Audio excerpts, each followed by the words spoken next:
So, this is Todd Lewis, the host of the Praise of Folly podcast. Today I'm joined by Brenton Lengel, is that correct? It's Brenton Lengel, but my friends call me Lengel. Brent. Okay. And we're going to debate tonight anarcho-communism. And he will be defending it, and I will be arguing against it tonight. And this will be an informal debate session, kind of free-flowing, give and take kind of thing. So, I think where we need to start then is why don't we start at the beginning, and how would you define anarchism? I use actually a variation on the Noam Chomsky definition, which is semi-famous. I entered a contest for Al Jazeera to define anarchism in 30 seconds. What I came out and I said is that an anarchist is someone who believes that the burden of proof rests upon those who demand hierarchical privileges for themselves or others. So if someone wants to be your boss or, your president or your king, they have to prove that claim. They have to prove, it's on them to prove that their authority is legitimate and that you are, in fact, in a better place, bowing to that authority. If they cannot reasonably prove their authority to your satisfaction, and arguably to anyone involved's satisfaction, then their authority is illegitimate and it should be dismantled. In that case, either by direct action, direct democracy, the will of the people, that kind of thing. If necessary, I suppose, revolution. Now, was that definition of yours put up on the YouTube channel Anarchist Collective? Yeah, actually, I think it probably was. Yeah, okay, I think I saw it. That's kind of what I was expecting, because that is the famous Chomsky definition. Now, the problem with the definition that way is that the very thing. Did you ever see the Peter J. interview? It's like, I mean, you wouldn't have been alive. It was 1967, but it's been recorded where Noam Chomsky was interviewed by Peter J. about anarchism. Mm-hmm. That might have been. I don't believe I've seen it. That's a really good one, and I think he gives a similar definition to that. But you see, here's the problem: what it's doing is the anarchist, when is defending what is anarchism, has to then defend the principles of anarchism, not saying that somebody else bears the burden of proof. An example would be, let's say I were to define traditionalism as the idea that egalitarian power structures are not self-justifying, and therefore, if they cannot be justified to my satisfaction, they should be dismantled. Right. Nobody would take that as a valid definition of traditionalism. They'd say that's begging the question. Well, and honestly, I have kind of defined it in purely negative terms, and this actually goes back to one of the problems with anarchism as philosophy, and as a philosophical school of thought. And in fact, I actually, one of my careers is I'm a screenwriter, and I've written a movie about the very famous anarchist Buenaventura Durruti, who is basically our Che Guevara. And in that, when he's talking to the judge at the very beginning, he actually refers to an anarchist as a shadow. In a lot of ways, anarchy historically and anarchist movements are, in a sense, reactionary. I don't mean politically reactionary. I mean they exist as a reaction against certain tendencies in society.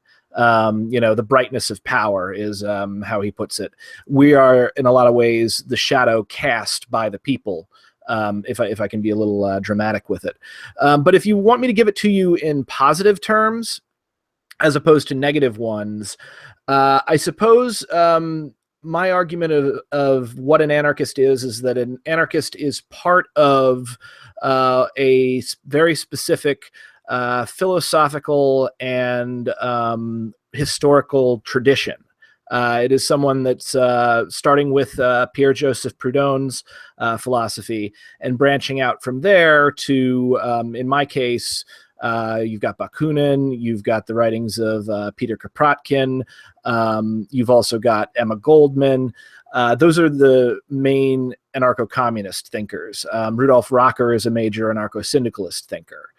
There's other strains of anarchism, too, that don't go into the communist variety, and that would be mainly anarcho-individualism and egoism.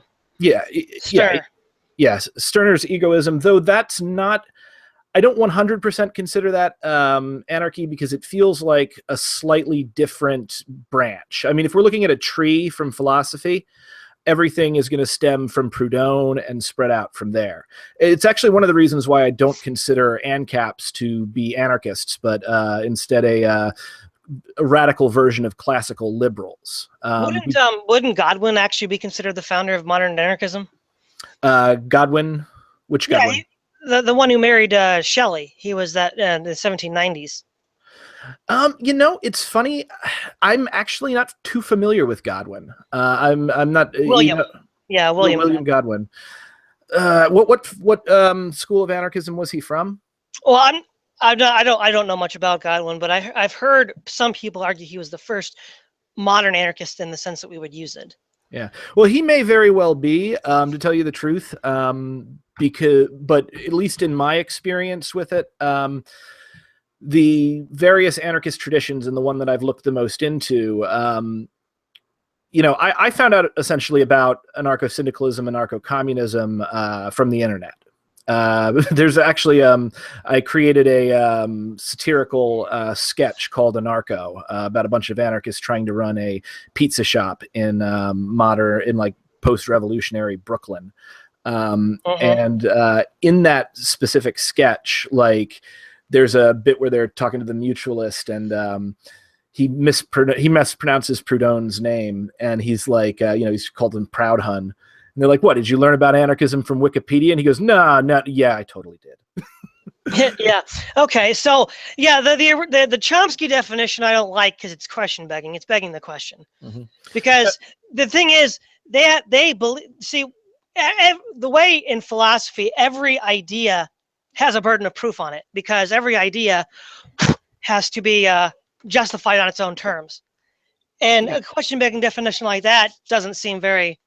Well, it just seems question begging, because what you're doing is you're not defending the premise of horizontal power structures and egalitarianism. The definition is that, well, you have to first justify that. For instance, one of the videos in the Anarchist Collective was about arguments against anarchism. And it was an attempt to refute the arguments against anarchism that were given. Yeah, and who was the guy? It was the British guy, right? Yeah, it was Libertarian Socialist Rants, yeah.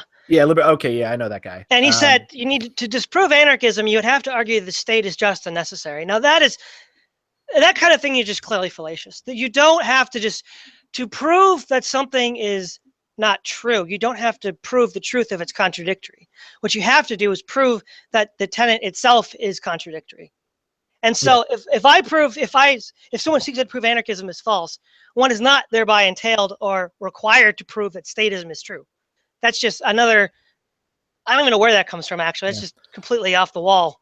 Well, I think where it comes from is, well, first off, the fact that anarchism is hard to wrap your head around. It took me a really long time, a lot of study, a lot of thought, from the time that I first encountered the ideology. And I was honestly incredibly hostile when I was like, what, anarchy? This can't be a thing. What are you, like freaking teenagers? And then I found that as I argued, suddenly there was this essentially like a hidden wealth of knowledge and philosophy that just I had no concept of from my, you know, standard American education. And, you know, to be quite frank, you know, I'm a fairly educated guy. You know, I grew up in one of the best public school systems in the country, which is Northern Virginia, where all of the kids of senators go. And that's why it's one of the best school systems in the country.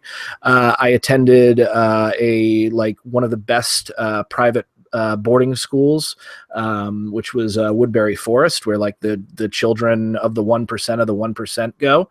It's kind of where I started building my class consciousness and overt hatred of the rich.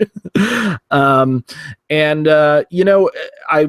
graduated from the University of Kentucky, major state school, and I'd never really kind of encountered this kind of thing. So I think that's why you get the negative terminology. They're trying to get you to, I think a little out of your preconceived ideological notions. And one of the things that most everyone preconceives about ideology in, modern liberal ideology is the justification that authority is justified. A good point would be like, if you talk to someone and they come up to you and they say, "I was arrested," the first question out of just about everyone's mouth is, "What did you do?" Not what happened. What did you do? The supposition right there is that they did something that caused the police officer to arrest them, which, if you have ever had any kinds of run-ins with the police or the court system in real life, you find, in fact, that's not actually true.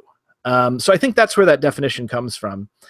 Now, if you want me to make a case for anarchism, in a positive sense, I think we'll have to get a little bit more specific, because Sure. anarchism is like a very wide and varied it's got several schools of ideology. So I would feel more comfortable making a case for like anarcho-communism, or Sure. Well, why don't we stick to something like that? Didn't you say that's the school that you subscribe to? Yes, at the moment, though. I mean, if you came up to me and asked me on the street, like, what kind of an anarchist are you? I'd say my own kind. But that's the closest. That's the tradition that I'm most interested in. And to give you a little background on it, anarcho-communism / syndicalism is the largest strain of anarchism. It is the most prestigious one because we're actually one of the only schools that ever was able to put our ideas into practice in the political sense. The first time it was tried was in the Ukraine during the Russian Revolution, which was with the Black Army under the command of a guy by the name of Nestor Makhno, he actually pioneered the use of what was called the tachanka, which was a Gatling gun mounted on a chariot, which was really just like a farm cart. He ran the Black Army in a way completely different from standard authoritarian armies and governments of the day, in that, they did have officers and people that were in positions of power, but, for instance, they didn't have the normal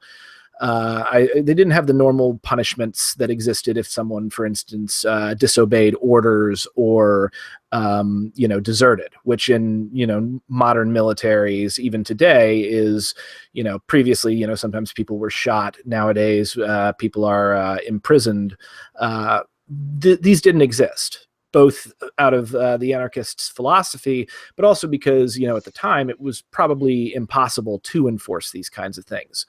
But what was amazing about it was that this army of 100,000 terrified peasants caught in between the warring czars and the Bolsheviks managed to not only hold that territory for years, but in fact the Black Army, in one of its two somewhat wrong-headed alliances with the Red Army, actually dealt the final blows to the White Army.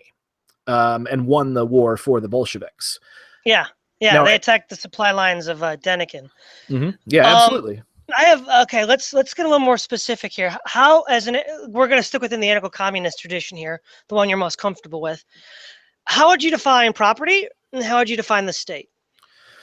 Well, when we talk about the property, I'll go into that first. We're going to definitely have to talk about many different kinds of property. Capitalists usually try to think of property in two terms. They think of property as state-owned property, public property, and then they also think of it as private property that is owned by anyone who is not the state. But of course, as you've pointed out, we get into problems when we define things purely in negative terms. If you go back and you read Proudhon's What is Property, where he goes and inquires into what exactly it is, what you find is that it's actually much more complicated, and there's a lot of different ways of thinking about it. So I would say, in general, property is a way that humans define their relationship to the physical things in the world around them. Now, the types of property that I normally go into are, first, there is private property. And the definition of this is different from the definition that you would find from a capitalist or from a court. Private property is property that is large and productive, usually homes, factories, businesses, And what's also necessary about this is that this property is what's the word for it?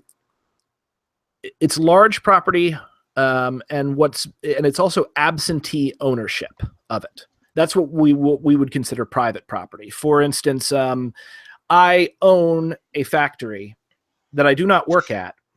I just own it legally for whatever reason. I paid, I got this thing done. So that factory is mine, and therefore I get to decide what goes on with all the people who do actually work there and operate it. So I choose the salaries. I choose who keeps their job and who loses them, unless I choose to delegate. That property is mine, despite the fact that I may never walk in the door.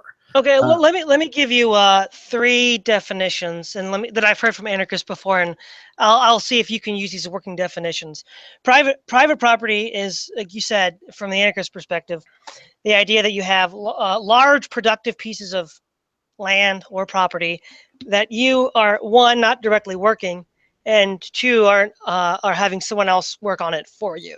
Yes, it's not in your possession, which is personal property is the other corollary, which is essentially the property that you use, basically the property you use, like your house, your car, your clothes, your toothbrush. It's stuff that you use, not that somebody else uses that you own.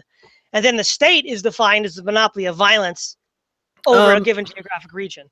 Yes, but that definition is a little simplistic, and it actually causes problems because this is one of the major argument points. But before I get into that, I also want to get into there is actually another type of property that is almost never acknowledged by capitalists, and people tend to overlook it in these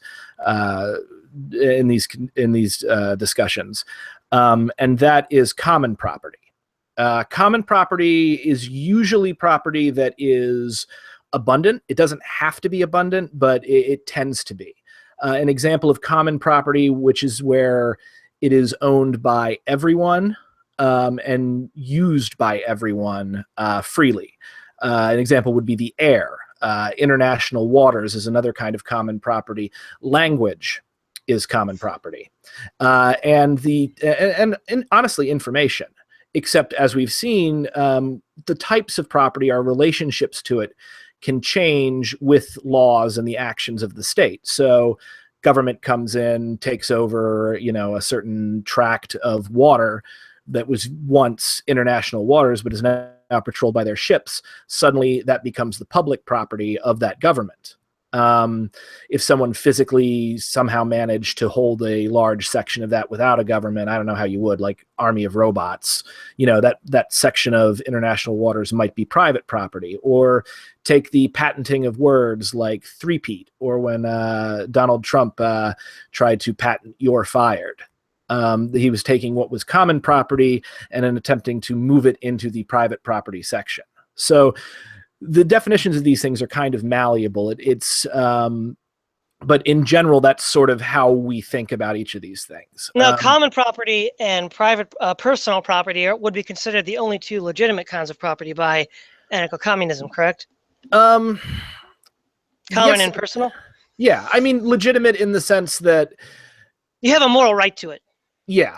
I mean, I don't really like to think of property rights. Like I noticed in your discussions with some of the ANCAPs, they would use a lot of very moralistic arguments about why such a thing should be considered property or not.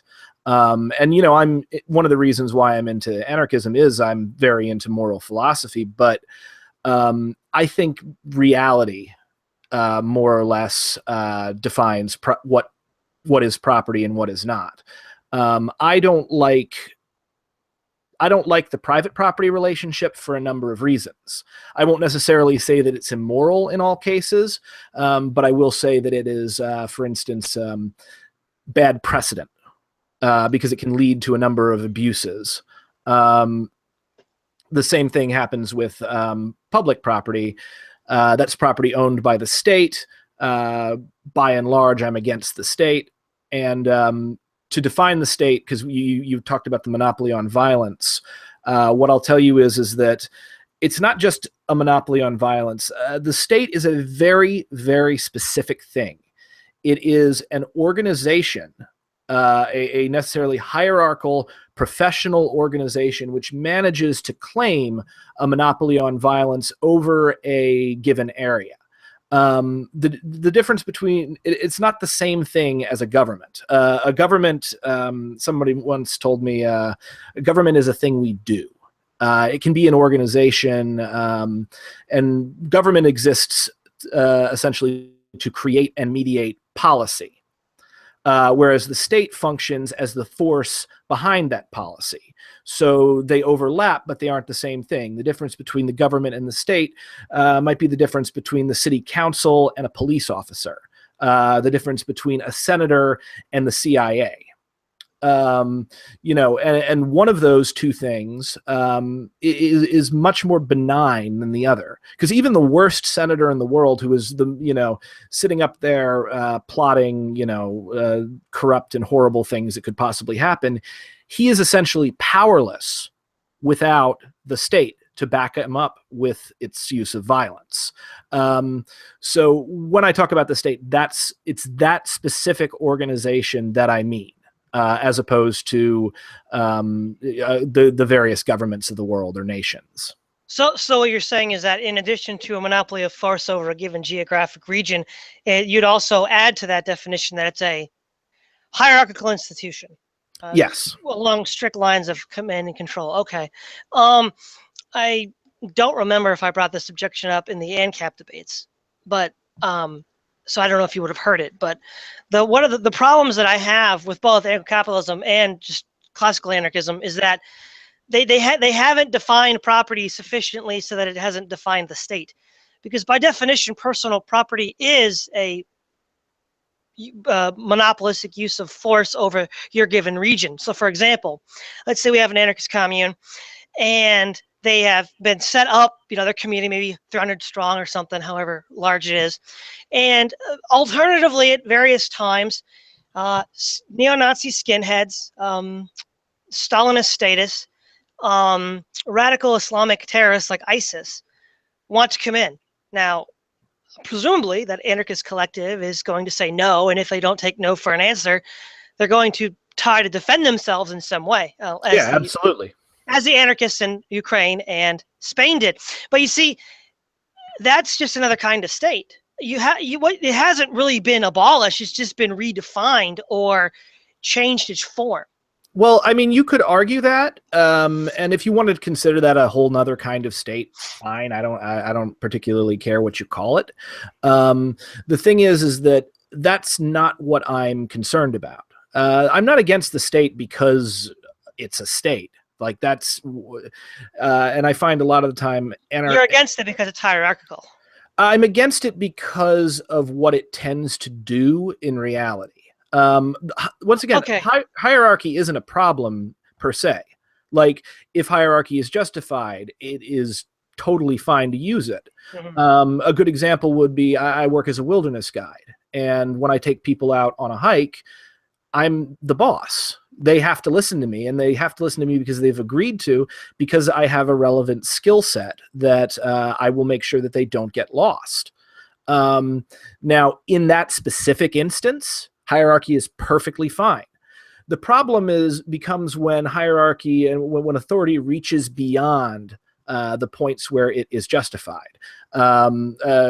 Martial law over a given area after the danger has left is a good example. So yeah, okay. So it's partially prudential. Like, it doesn't necessarily have to be this way, but it's often been used this way, and there seems to be a correlation between this kind of structure and these kinds of results that we don't like.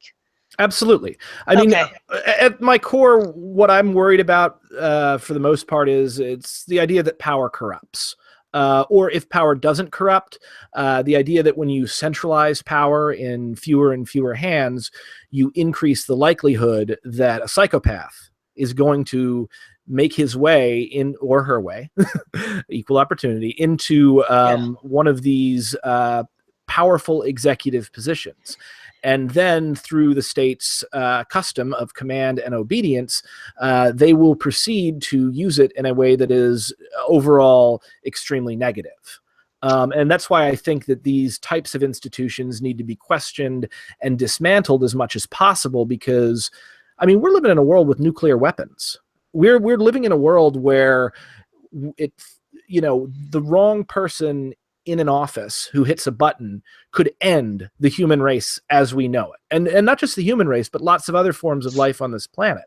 And that's an extremely, extremely dangerous position to be in. And a lot of liberals will say, well, we've got these institutions, they're set up to prevent, psychopaths from getting into these positions, but I don't see them being prevented. And in fact, a lot of the time I see what they seem to think is supposed to protect us from these kinds of things.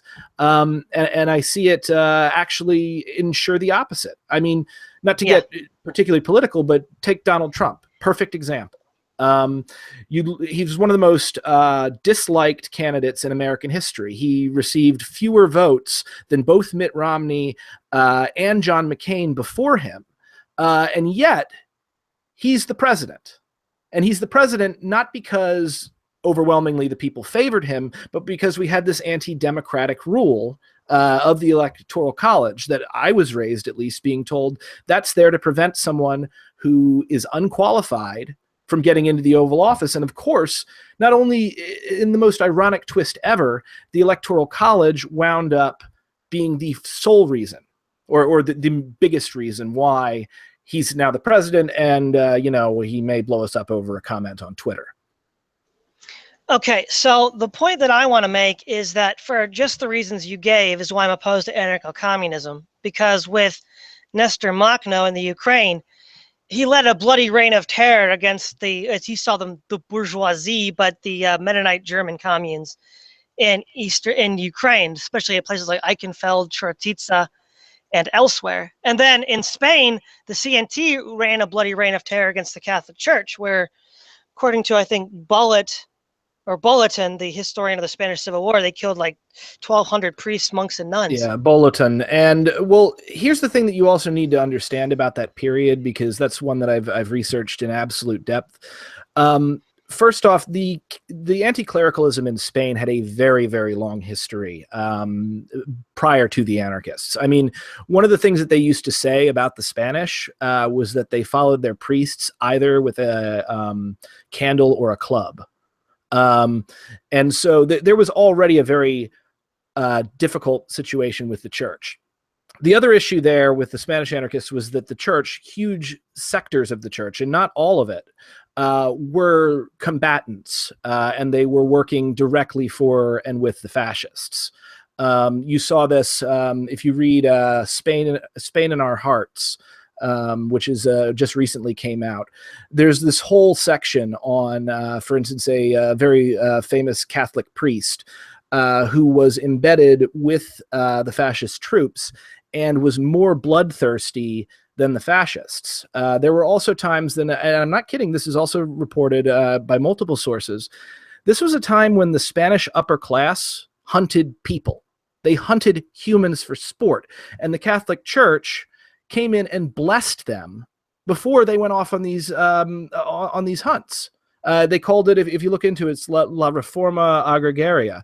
And they called it that because they would, at the end, once they'd murdered this poor peasant, they dumped him in that hole for the plot of dirt he always wanted. So and keep in mind, I'm not taking a major stand against the Catholic Church entirely here. I'm taking a major stand against that specific time and those specific parts of the corrupt Catholic Church that, essentially brought them into the sightlines of revolutionary violence. Well, now, but the reason why they sided with the fascists was precisely because the Second Republic declared war on them. The Second Republic, there was a series of anti-clerical outbreaks, murders, and vandalism that were not being prosecuted, and the president of the republic said, one library is worth more than all the churches in Spain. So when you have which president was this? Well, the Second Republic didn't last very long. I think it was just one. It was the beginning of the revolution. It was the one. It was after the first, because first they had a king, then the king approached one of the generals and said to him essentially like, "Hey, I want to be the king, but these people want to kick me out. Why don't you be a fascist general and control, and I'll just still be the king?" And so the guy said, "Okay, yeah, sure, fine." And that's when the First Republic was founded, because he didn't listen to the king. Then that was overthrown, and he was replaced with the fascist dictatorship, I believe, of Primo de Rivera. I don't think Primo de Rivera ever had power. He was a Falange. They never had political power. Wait, okay, I may be confusing the name, but there was I know there was it went like king, republic, fascist, republic, Franco. Well, no, you had the Kingdom of Spain, which ended in 1931. And then the Second Spanish Republic was from 1931 to 1939. Now, what happened was Stanley G. Payne, one of the leading scholars on the Spanish Civil War, one of the things he's pointed out is that there was, in 1936, it was pretty clear there's going to be a widespread center-right victory led by the Catholic CETA party. And the socialists refused to accept the Democratic consensus at the polls, and then as a part of that was the terrorist attacks against the church, and the state specifically said, "We don't care. Yeah, we're going to let you guys." I wouldn't say that didn't happen. I'm not familiar with that. I won't say that it didn't happen because I'm probably pretty sure that it did. But the thing is that also you got to keep in mind Franco's forces also murdered Catholic priests. Yeah, the ones that were on the side of the Second Republic. Exactly. So I mean, no, but the point is not who's better, who's worse. The point is that anarchists have exactly the same tendencies that they cry out against, and during their blacks in Ukraine. I'd 100% agree. But the thing is, those systems that they had in place didn't prevent those atrocities. Yeah, but neither does the systems that we have in place. No, but that's the point. I'm not defending the state here. What I'm saying is, if you object to a system because it fails to provide the protective measures that you want, and that's why you reject the state, well, anarchism doesn't do that either, so that wouldn't be your solution either. And then I would say it doesn't do it perfectly. Sure. I would say that it does a little bit better than most, because anarchism's main problem has not been, dictatorship or terror. Anarchism's main problem has been an inability to marshal the kind of military force that they need. Now, and that's not to say that anarchist military tactics are not effective. They are. We've seen them. They're working in Rojava right now. They worked incredibly well in Spain, and you can go back and read George Orwell when he talks about it, though he was not specifically embedded with the anarchists. Yeah, but the other example though was in the Ukraine, where it was far more inexcusable. The Mennonites were not a part of the Tsarist regime in any official sense, like the Catholic Church was a part of the Spanish regime. Yeah, and terror, murder, and it was terrible. I mean, this is what I'll say. I haven't looked deeply into the history of that part of the world, but I mean, what I will say, and if the anarchists and the Black Army did indeed commit those atrocities, that's terrible. But once again, take a look at the White Army, take a look at the Red Army, and take a look at the scale at which these things happened. I don't support anarchism as an anarcho-communism as an ideal and political system because I think it's going to be perfect. I support it because I think it is the best way of removing many of the physical abilities to carry out these kinds of atrocities. Atrocities will still happen, but when they do happen, they will be smaller in scale and easier to control, specifically because the power has been distributed in such a way that would-be tyrants find it difficult, if not impossible, to control hundreds of thousands of people.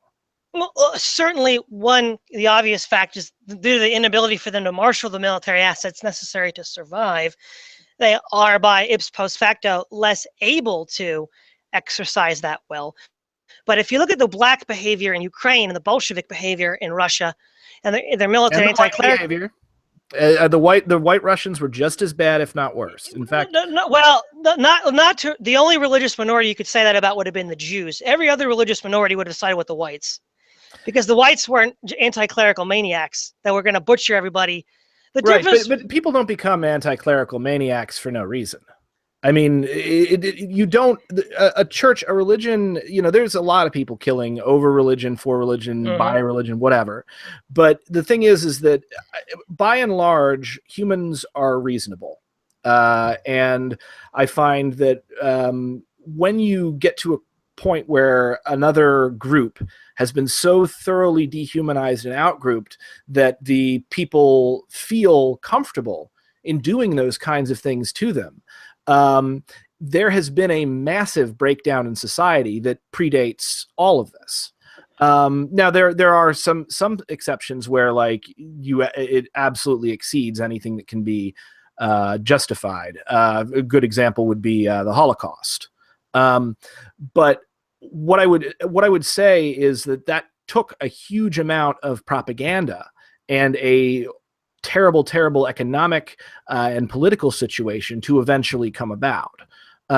So I'm not going to say that, anti-clerical, fighters of any sort, are always justified or mostly justified or whatever. But what I will say is that if the church brings that kind of retribution down on its head, the church is doing something. Especially when you consider how powerful major religious groups are. In the case of the Catholic Church in Spain, there might be a case for that, but not in the Ukraine. Now, I did read an article from Libcom. There's actually some scholarly article that was posted there by one of its contributors. And he argued that Machno saw the Mennonites as class enemies rather than anti-clericalism. But in either case, it's a pacifist tradition. So there's no ground, there's no conceivable justifiable ground for this. Yeah. Unlike maybe the Orthodox Church or the Catholic Church, which were joined at the hip with the state, then you could conceivably make that argument, but not here. Well, and I would have to. This is what I'll do: is I might concede that Machno may have done that. I don't know. I need to look more into the Ukraine. My emphasis has been mainly on Spain and on more modern incarnations of anarchism. I know about Machno mainly. If you noticed, I focused on the military stuff because that's what he's known for. He's one of the most competent anarchist military commanders. Yeah. So, but here's what I'll say. Machno is still a person, and he still made mistakes. And I don't think anarchism, some fanatics will tell you that anarchism fixes people and makes men into angels. Yeah. But I would never, ever say that, because that's not how humans work, and that's not how ideology works. Well, let me rephrase the objection this way. I see nothing inherent in classical anarchism that would militate against militant anti-clericalism. Whether you read Bakunin or Proudhon or Kropotkin or Goldman, and then you see that language lived out in the Ukraine and Spain, that's an absolute giving vent to the worst feelings that humans have. I'll agree with you 100%. And that's actually what makes Tolstoy so important. Well, that's why Tolstoy is one of my favorite anarchists. But for as you already know. But yeah. So, and the Tolstoyans, I don't know if they lived in the Ukraine, so I don't think they had a lot of contact with Machno. But I only brought that up because it was some of the what do you want to call it, consequentialist objections that you brought up to the state. So I thought, oh, well, it's consequentialist objections. No. This is what I'll say. I think it's a very valid objection. And assuming we both have our histories right, that's a serious problem. I'm not concerned so much with perfect solutions. And I would say straight off the bat, I do think classical anarchism, while I find at the time a lot of the things they were saying about various religions to be justified just because of the political nature of those religions, I definitely think that we're living in a completely different world. And you know me, I'm a Buddhist, and my faith is a big part of my anarchism. No, not only that, didn't Hakim Bey kind of re-envision a kind of spiritualist anarchism? Yes, and there have been lots of it, and I honestly think this is me getting into my own personal philosophy, but I honestly think that spirituality and religion are, or maybe not religion so much, but a method for building and maintaining faith is absolutely essential to human social and psychological welfare. Yeah, this is actually more of a nitpick, but the classical anarchists, and I've seen this over and over again, they always redefine the Christian anarchists out of history. There's no Tolstoy. There's no Dorothy Day. There's no. In fact, they're very. It's a bit of a stretch, and they're not anarchists in the classical sense of Godwin or Proudhon. But the first anarchists were the Diggers from the English Civil War, and they were Christians. I mean, Gerard Winstanley was a Christian, and he used scripture to argue for his anarchist position, even if it wasn't convincing to other people. And so that element, and even if you look at Marxist history, when they look at, say, the Reformation, they look at the peasant communes, the peasant uprisings. Those proto-anarchist, proto-communist systems, of course, were embedded in the Christian tradition. Oh, and yeah, absolutely. And I think a better book would be Demanding the Impossible. I think that book does get into those details. I haven't read that one, but I'll look for it. By Peter Marshall, yeah. I looked at the contents of it, and he does get into some of that. That's more of a pet peeve. It's not really but they do tend to, like, how do you write out Tolstoy? He's like probably Tolstoy's the most famous anarchist of the 19th century. I mean, after all, he wrote War and Peace. Yeah, I would agree 100%, and I don't think you can write out Tolstoy. I think a lot of anarchists, people embrace ideologies for different reasons, and I think a lot of anarchists, what can happen is when you extend their criticism of institutions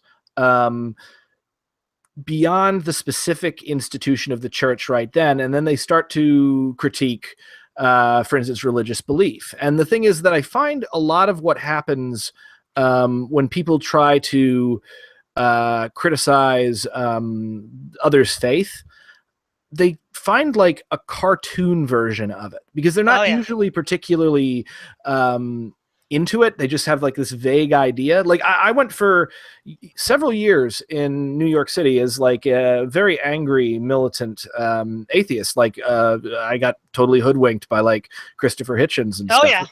Yeah. And there was stuff going on in my life too that kind of put me into that position. But the faith that I was knocking down and objecting to, I was 100% right. But then, you know, as I later on became a Buddhist, became a person of faith, began to have dialogues with people of faith, I realized that the version of Christianity that I thought Christianity was very distorted. It's a cartoon. Yeah. And you know, now part of it was I came from a portion of the Bible Belt in like South Central Kentucky, where literally the second question out of everyone's mouth after "what's your name" is "you've been saved," and like born again. Yep. Yeah, and that version a lot of the time was probably not as cartoonish as I thought it was, but it reached for some fairly cartoonish ideas. If you look hard enough in any sufficiently large movement, you'll find parodies of the movement. Within the movement itself. Yeah, exactly. Any sufficiently large organization, that's going to be the case. Maybe to get a little bit more back on topic, one of the criticisms that I've talked to left anarchists before, and no one's ever been really able to explain how an anarchist society would manage the right to use of a property. So not necessarily the moral right, but the legal right. So like, for instance, they'll say a lot of anarchists to the left like the position of right to use. You can have a legal right to operate this property as long as you use it, and if you don't use it, then it's considered unowned. So let me give you 3 examples. Example number 1: let's say I live in Maine and I have a house in Maine, a house in Florida, and so during the winter months I move down to my house in Florida. So for the winter months, you know, unless I give somebody permission, presumably nobody's living in that house. For those months that I'm in Florida, is that open to anybody that wants in? 2, how long does something have to be unused for it to be unowned? So for example, less so today, but 100, 200 years ago, it was more common. You would have people get lost at sea or get lost in foreign expeditions, and they wouldn't come back for, say, 10, 15 years. Yeah, which is what happened like when Squanto was sold into slavery and he came back and found people living in his parents' home. And so exactly. So how long would that be forfeited?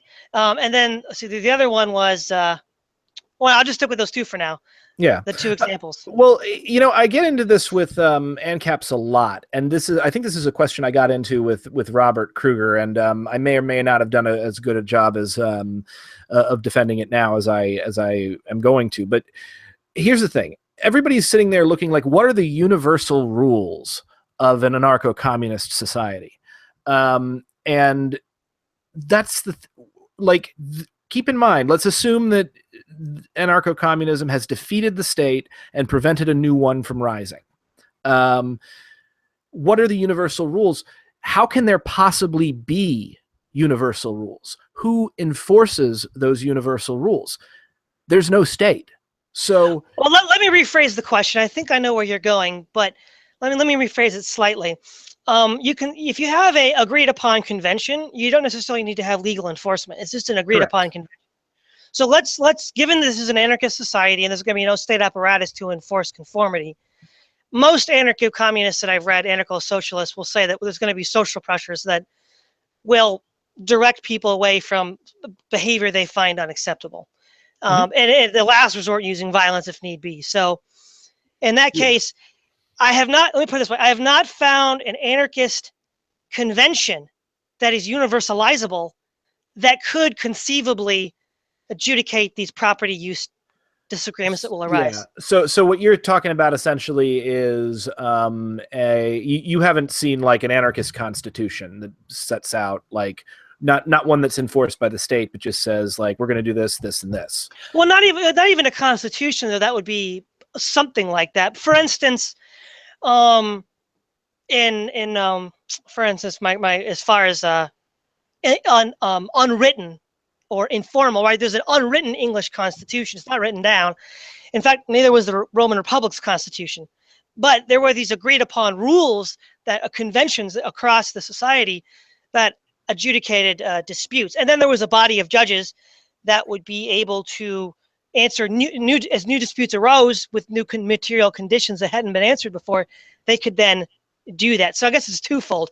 There's no convention that I've seen that's universalizable, and there's no vested body of the judiciary that would be able, that I've seen, that would be able to make changes as needed as material and social conditions change for new no, I get what you're saying.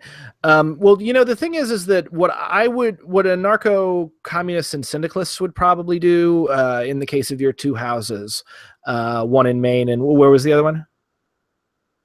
The other one was in Florida because it was warmer for the winter. Okay, so Maine and Florida, winter in Florida, summer in Maine. That sounds amazing.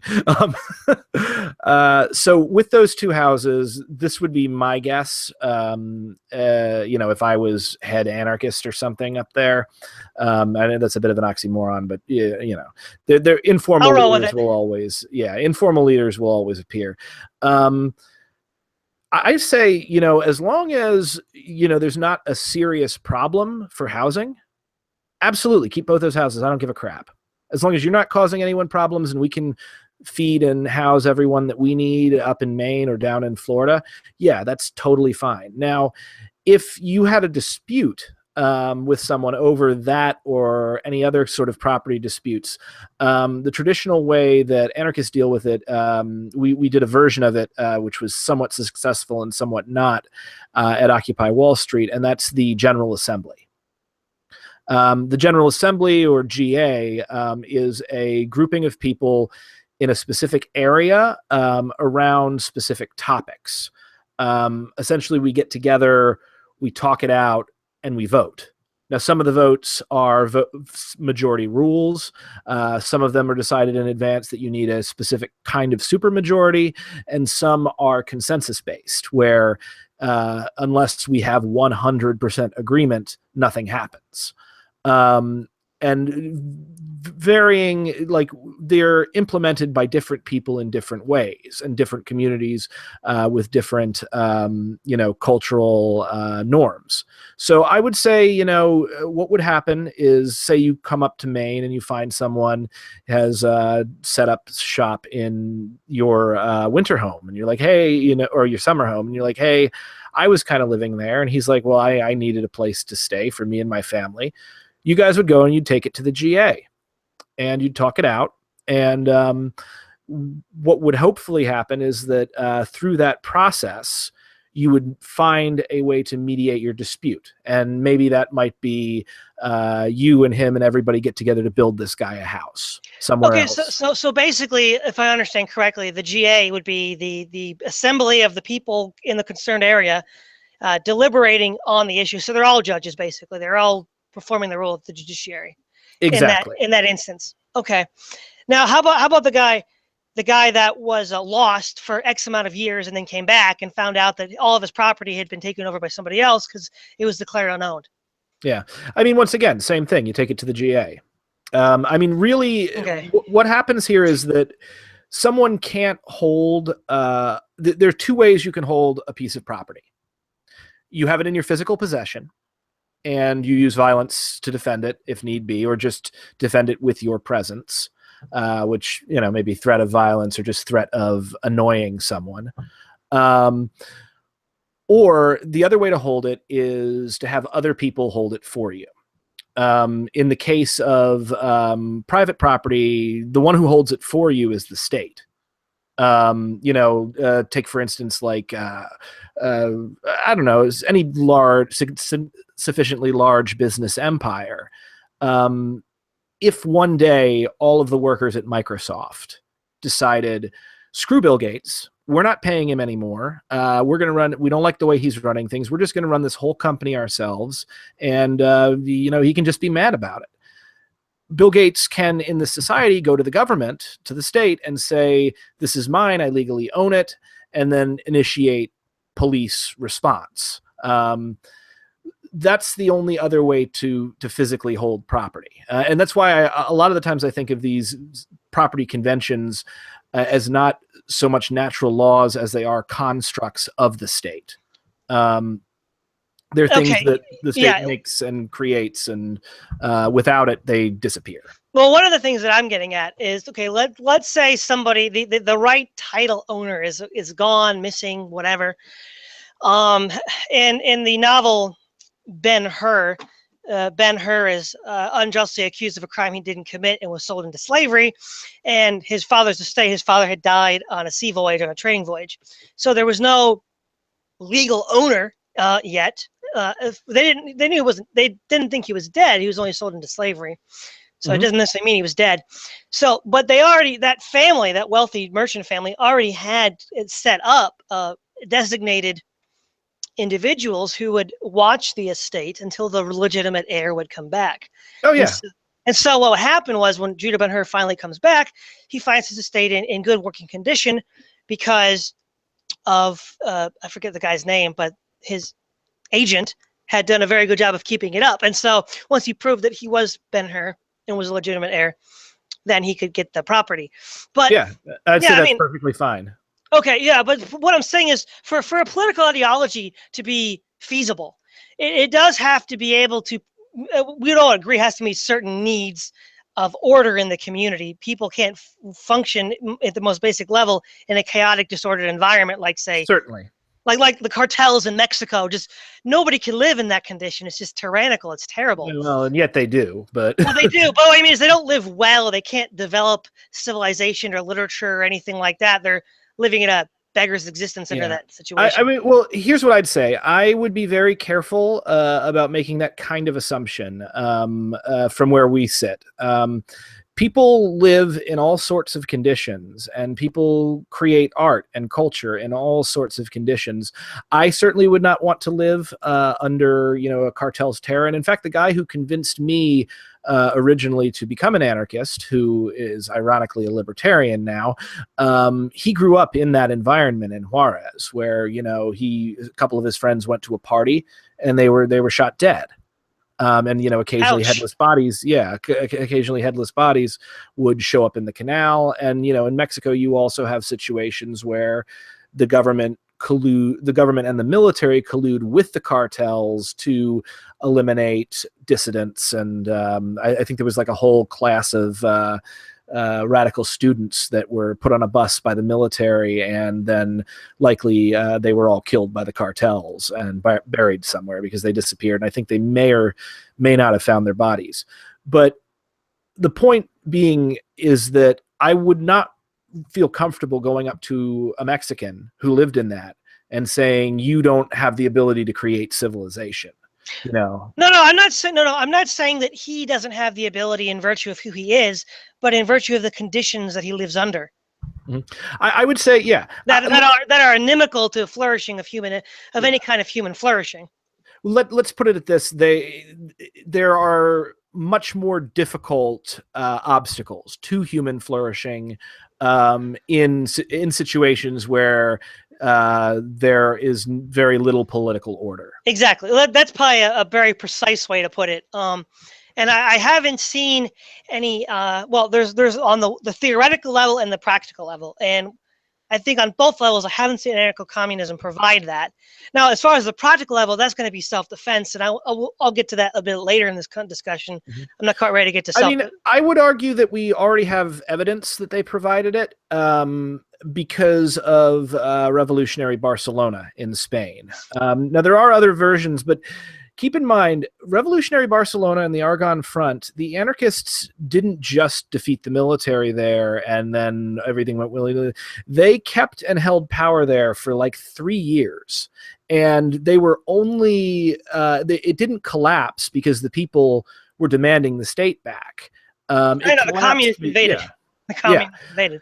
So what I can say is by that, and honestly, the anarchists probably could have beaten them, but it would have meant abandoning the front, which would have then opened the door for the fascists. Yeah, so either way, they were going to lose. You can't win on two fronts. Yes, exactly. And so what I think is that I think revolutionary Barcelona, for all of its problems, because it was in a state of war, and the Argonne Front, I think that proves that at least in the short term of a couple of years, and I think if you can keep order for a couple of years, you can probably keep order longer than that with the absence of a massive invading force. Anarchism can provide that kind of order. And in fact, that's where the circle A symbol comes from. The original symbol, anarchy and order. Anarchy is the mother of order. Okay. Yeah, I guess I'll get to some concerns about that a little bit later. But one of the things is, I hear this a lot, and tell me if this is a correct recapitulation. Anarchists tend to want a society where all choices that are made, all authorities that are that do exist, are the result of mutually consensual arrangements. As much as these things are possible, yeah. Any non-mutually, I mean, for instance, when I've listened to the anarchist criticism of the state, and this would go for the same for the NCAPs as well. They all say that, well, the state is illegitimate because it's constantly initiating force, aggressing, however you want to, whatever adjective you want, is constantly doing that to us in an authoritarian fashion. I think maybe the left would use the word authoritarian instead, but they would say it's acting in an authoritarian fashion precisely because it does not consider the consent of those that are underneath it. And so by acting against that consent, it renders it illegitimate. Whereas if it were to consent, and I think Chomsky sums this view up well in the closing remarks in the Peter J. debate. He said, but in part, they're responsive to strong intuition and understanding that coercion and repression, whether by private economic power or by the state bureaucracy, is by no means a necessary feature of human life. Now, the word coercion is, if you want to define the term, is basically this, that some other will or agent is exercising authority, force, control over you that you haven't consented to. Correct. I think that's a rough definition of coercion. Yeah, coercion. I would say, yeah, that's I agree with that. Okay, now here's the problem that I see with anarchism is that by that definition, parents, any adult-child relationship with the child that is sufficiently young is that by definition authoritarian and by definition illegitimate. But of course, the very nature of the human animal makes it impossible to dismantle it. Yeah. Well, the contradiction arises here is that if we should dismantle illegitimate authority, and the authority is illegitimate if it's not consensual, well, the only way you could do that in an absolute sense would be abolishing the human animal, but that can't be done. I would say that the problem here is with us speaking in less precise terms, and that can happen in a lot of ways. I mean, consent is very important, but also, once again, we said that authority and even coercion can be justified, even in anarchist philosophy. And I would say that a parent's authority over their children absolutely is justified, at least until that child comes of reasonable age for whatever culture they're in, to a certain point. Now, there's sometimes, beating or selling them into slavery or whatever, then that authority suddenly becomes illegitimate. I think that type of the objection that you're having here. Real quick, let me just paraphrase it real quick. I'm going to read Emma Goldman, the Child and Its Enemies, and not the whole paragraph, not this whole paragraph, but just the portion of it. The terrible struggle of the thinking man and woman against political, social, and moral conventions owes its origin to the family, where the child is ever compelled to battle against the internal and external use of force.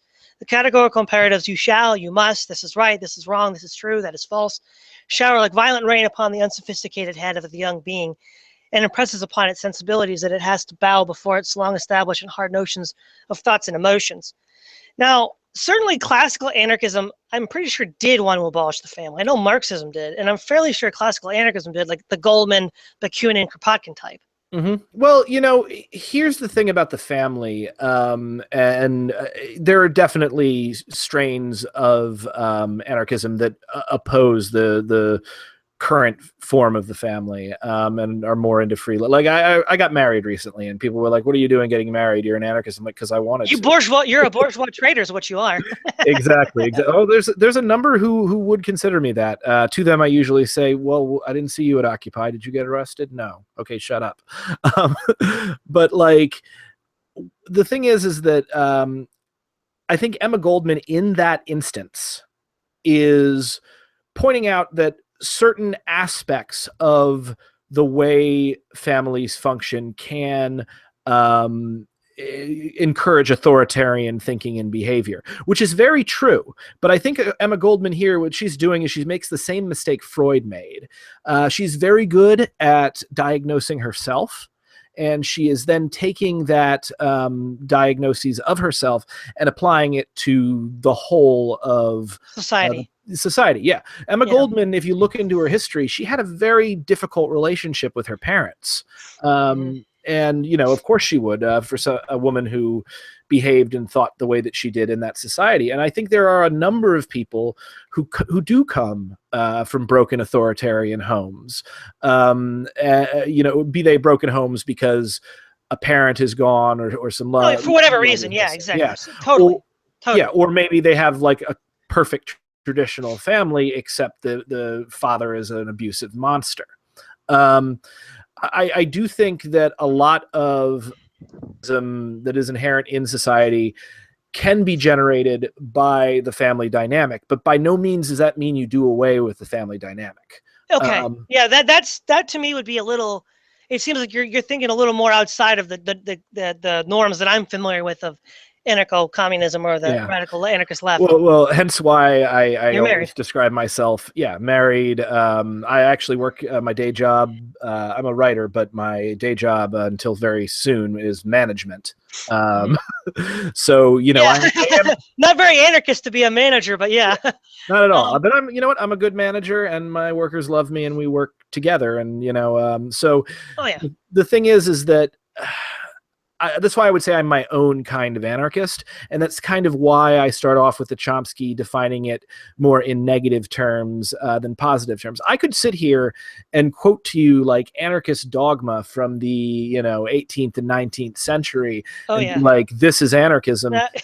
We don't need that right now, but I don't think it is. I think that is how do I put? I think it's fanaticism, honestly. But I think what you're getting at, if you want to call it a concession, at least from that element of the anarchist movement, they would see it as a concession, whether it actually is or not. But you see, by that logic, it doesn't rule out the state then. Because if we're going to say we have dysfunctional families for whatever reason that are messing up, that doesn't mean we then abolish the family. It means we correct for the causes of this dysfunction. Well, I don't see why that doesn't then open up for the state. There are dysfunctional authoritarian states, and the solution isn't to abolish them, but to create institutions and structures that And if you read Aristotle, that's exactly how he builds the state. He builds it up from the family unit. So I don't see how that necessarily follows. It doesn't necessarily Well, I mean, once again, keep in mind, I don't object to the state in abstract. I mean, I do, like, I call myself an anarchist. I object to this current state, the way that is structured, and I can't see myself agreeing with any of the current states that I find myself faced with today. I would say, first off the bat, if you could prove to me, like actually prove to me that these states, or that it would be possible to reform our current states into institutions that do not become hostile to the people below them, and do not become a liability to human survival, I'd be like, okay, yeah, fine, whatever, I don't care. I mean, my objection to states, and that be that a tyrannical dictatorship or an American style Republican democracy, it is purely in a utilitarian sense for the most, well, not purely, but mostly in a utilitarian sense that I object to them. So it's more consequential than some sort of a priori ethical system. Absolutely. And I think that's really a very big difference between left anarchists, though some of them get into that because they're trying to be the most anarchist-y anarchist, and sort of right-wing libertarians. During your debates with the ANCAP, I kept noticing they're sitting there and they're like, well, this is this rule and this is why it should be this rule, and we should always be consistent with this principle. And I say that's bullshit. It's bunk. Yeah, it's bunk. But well, in fact, in his a priori reasoning, in that political sense, yes, we see that with classical liberals and libertarians. We also see it with the left, with Marxism and French Revolution, Jacobinism. Now, the idea that attitude that you have is actually a conservative attitude. Edmund Burke, in his Reflections on the French Revolution, argues that political science is not a priori. We have to look and see what works and what doesn't. When we construct political systems, we then try to copy as best we can in our own time those systems that have been demonstrated to work, jettison those elements of the system that don't work, and then try to improve on the systems that we have seen working. Yeah, and that just, I agree with that 100%. And that just doesn't work with the a priorism, if you want to call, with the libertarians and the Jacobins. It's just not. Yeah, that's not how they roll. They're very rigid in their thinking, and also, and this may actually be because I grew up fairly conservative. I didn't really become an anarchist until circa 2010 was when I first started identifying as an anarchist, and I was at my most radical, ironically, when I was most depressed, and I am mellowing as I am quite no longer depressed. Well, you're getting older and you're married. I mean, that's going to mellow anybody out. Yeah, absolutely. But, well, and not just that, but also I think when I talk about anarchism and anarchy and my idea of, I'm talking about an ideal.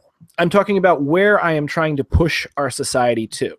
If I could push our society to this ideal, or as close to it as possible via gradual reform, perfect. That's wonderful.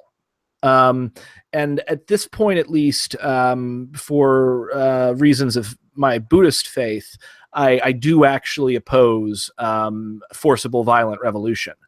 For a number of reasons that we can get into, and also simply for, like, there was a guy I remember at Occupy who was trying to argue that we be violent and that we fight the cops. And I turned to him, I remember, and I said, have you seen us? And have you seen the cops? Like, most of us, we can barely hold up our signs in a stiff breeze, and you're telling me we're going to go fight like the yeah, it's not going to work. The world? Yeah, shut up. It's not going to work. One criticism to move to another one is I can't stress it enough. Really, the Peter J. interview, I think it was 1967, was one of the best interviews ever. He interviews two parts. It's the guy you're interviewing, it's the guy who's asking the questions. And I think Peter J. did a brilliant job because of the questions he asked. And one question that he asked that I felt Chomsky did not adequately answer, I don't think has been adequately answered, is he says, assuming the kind of work that people want to do does not line up with the kind of work that needs to be done to have the standard of living that we need, that we are accustomed to. Now, Chomsky said, you're right. There's just some work that has to be done. It's just got to be done, or we're going to live in a very substandard system, material conditions. Mhm. And he said, well, the work's going to be shared. And then he said, that's one option. It could be shared. Another option is that, you have to work. You have to be compelled. Oh, let me just read to you his answer. I'm sorry. It'd be better if I do this. But whatever it is, notice that we have two alternatives. One alternative is to have it equally shared. The other is to design social institutions so that some groups will simply be compelled to do the work on pain of starvation. These are the two alternatives. Well, the second alternative, of course, is the one that he claims capitalism uses, which he's opposed to. So which it absolutely uses. Yeah. So the first one then would be shared. But if that were to then fail, he'd have to then resort to compulsion. Now, the idea here is the sharing of the work. So there's two questions involved here. The first question is, would enough people be able to share? Would they want to share the work? Because the very question that Jay asked was, what if they don't want to do the work that is normally that they find the work that needs to be done isn't the kind of work they find that's meaningful and expressive? Well, even getting them to share their work would be compulsion, because they would be doing it already if they didn't want to do it. If they wanted to do it voluntarily, they'd already be doing it. So they're not doing it. The implicit hidden assumption in the first premise is it's the same as the second premise. Yeah. Well, this is interesting though, because you mentioned earlier the family, and in fact, one of the things that a lot of anarchists argue about is that anarchist societies will function in many ways like the family, just extended out on a larger scale. Like I'm sure there are plenty of chores that your parents didn't want to do. Or I didn't want to do either, but or you didn't want to do, but they got done because they needed to get done in one way or another. And I think that when we have the real question here is, what are we as a society, as civilized humans, comfortable with, and feel that we can ethically force people to do work for us that we should otherwise, that needs to get done? How comfortable are we with taking someone who happens to be in a bad situation, either by an accident of genetics, or by their own poor choices? How comfortable are we taking that person, saying, guess what, you now have to clean the toilets, while I am going to go sit over here and, I don't know, be fanned by gorgeous women and, drink cocktails. Yeah. How comfortable are we to do that on an institutional level, where whole huge groups of people are perpetually forced into doing this while others are excused from it? And this actually also kind of goes down to, there seems to be this assumption on capitalist part that money is there are two ways to get people to do things: money or fear. And the fear of death, of not having money. So money, once again, goes back to fear. We control people and we control the population through fear. But what I have found is that when you remove that fear, people still want to work, and they still want to do what needs to be done. And you do find your fulfillment in helping others, even if it's work that you may individually not want to do. One of the big things with Soka Gakkai, for instance, is the youth do this thing called Gajakai, where young men volunteer to go to the culture center. And essentially, they pitch it as protecting it, but we go down to our culture center and, we're there in ties, watching the door, keeping things clean. There's another group that volunteers, once again, for no pay, to go and take care of the events that we put on, and everybody's running behind the scenes and doing for others. And if you go and you talk to the leaders who arranged this, and you say, oh, I don't really have time to do this. They say, look, we're not asking you to do this for us. We're asking you to do it for you. It's part of your own spiritual and personal development. Well, I think what you're getting at is that there's a third motivation, that of spiritual motivation, which for obvious reasons the atheist ANCAPs won't tap into, or the capitalists. Not even necessarily just a spiritual motivation, but you find that when you do work for others, even if it is unpleasant work, it becomes fulfilling. And a lot of the time, people don't want to do unpleasant work for because they fear it, or they fear it's being too much is being asked of them, or not enough is being given in return. So I would find that if we, for instance, move to a communist system where there's no state to force people to follow laws, there is no money with which to grow rich or incentivize people to obey you, and there is no large divisions of class between society where these people do this and these people do this, what you'll find is that when that fear is removed, people will become much more generous and much more hardworking, specifically because these kinds of things are fulfilling. And I've found, because of my job, sometimes I go through long periods of unemployment, and I claim unemployment money, and I'm essentially living on benefits for a month or so. If I am not doing if I'm just sitting there video gaming or whatever, I start to get very, very depressed. And suddenly, like, the things that you would do and want to avoid work in order for yourself to do them, they're no longer pleasurable. In fact, they can be a kind of hell. Yeah. So, well, let me just intercede here. People who like to work for work's sake. In Anna Karenina, there was a landlord named Nikolai Levin who worked with his serfs in the field. He freed them, but they still worked for him and he paid them. And he worked in the field because he enjoyed doing it. And in the very interview, Chomsky said he enjoyed physical labor. But most people, it depends on the cultures, but many cultures don't like work, don't like labor. So, for example, in the ancient world, you could look at the Cretans from the island of Crete were perceived, probably correctly, as rather indolent and lazy.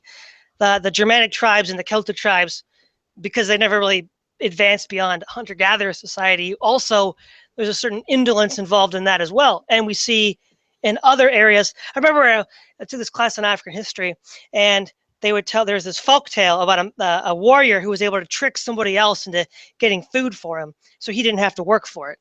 And he was sort of like the hero of the story because he was able to trick somebody else to do his work for him. And that is a very common belief across wide culture. Oh yeah. The figure of usually the trickster figure, like the turtle or the coyote, they do that across culture. Yeah, exactly. But the deeper, I think, objection that Jay is getting at is that, yes, there will be some people in any given society. There will be some people that want to do the required work because they like it. There'll be some that will do it because they could be because they're paid to do it. But if there's no money in anarchist society, that'll be some other reason. Remunerated. They're remunerated for doing it. Let's put it that way. Or they don't like to do it, and they'll just so the people that want to do it because they like to do it.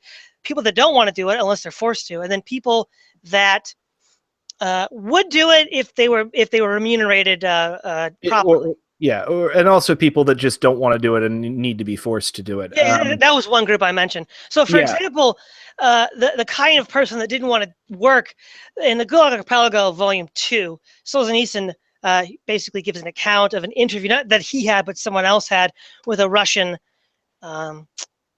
Basically, he was a part of the communist system, and he was some sort of prison guard or something, and he was in the Ukraine during the Nazi occupation, and he didn't work before the war, he didn't work after the war.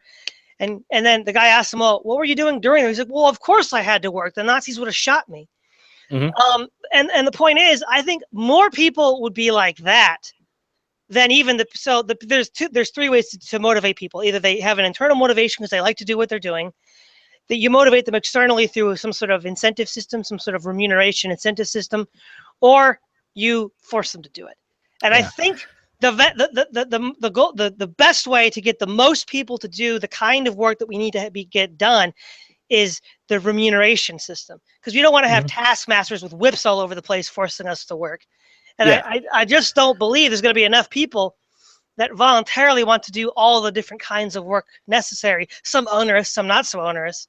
Well, I mean, we can talk about that, but what you got to remember is that people aren't static.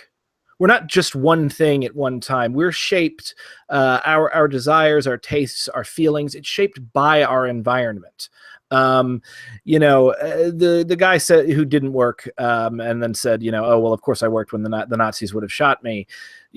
Are we as a society comfortable being the Nazis? And you know, when you go to remuneration, yeah, reasonable remuneration is fine. But what happens is that what we do find in a free market society is that certain people who are able to climb to the top are then able to tip the playing field in their favor. Because as you gain in money, you gain in power, and as you climb up that ladder, more and more people are going to be forced to do what you want. And that can cause very, very serious problems in the society. So I think that we have enough people that and we have enough technology at this point in our history. I don't think everyone really needs to work, and I don't think everyone needs to be forced to work. And I think, in fact, the fact that we do. You mean machines could take it over or something like that? Automation? That was not all of it, but yeah, machines. Most of the onerous work.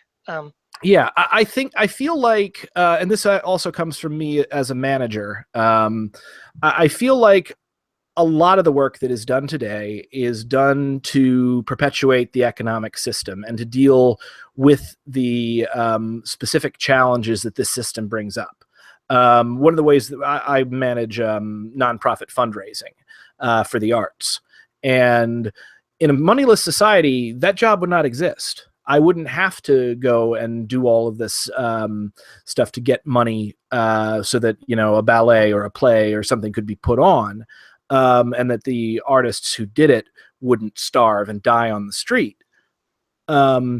So essentially, my job is waste. From the beginning of it to the end of it, my day job and everything that I do there is only relevant because we have decided to trade in the way that we have. So I would agree there are certain jobs that wouldn't exist if we had a different, if we'd have an economic, if our economic system were different. Well, for instance, in medieval Europe, when usury was outlawed, they would have had a much smaller financial system. Yeah, because exactly. usury was outlawed in the Middle Ages. And so you had some money lenders, usually Jews, but sometimes also you had the Knights Templar, and there weren't very many of them. And the financial power was very small, in part probably due to the legally enforced laws on usury.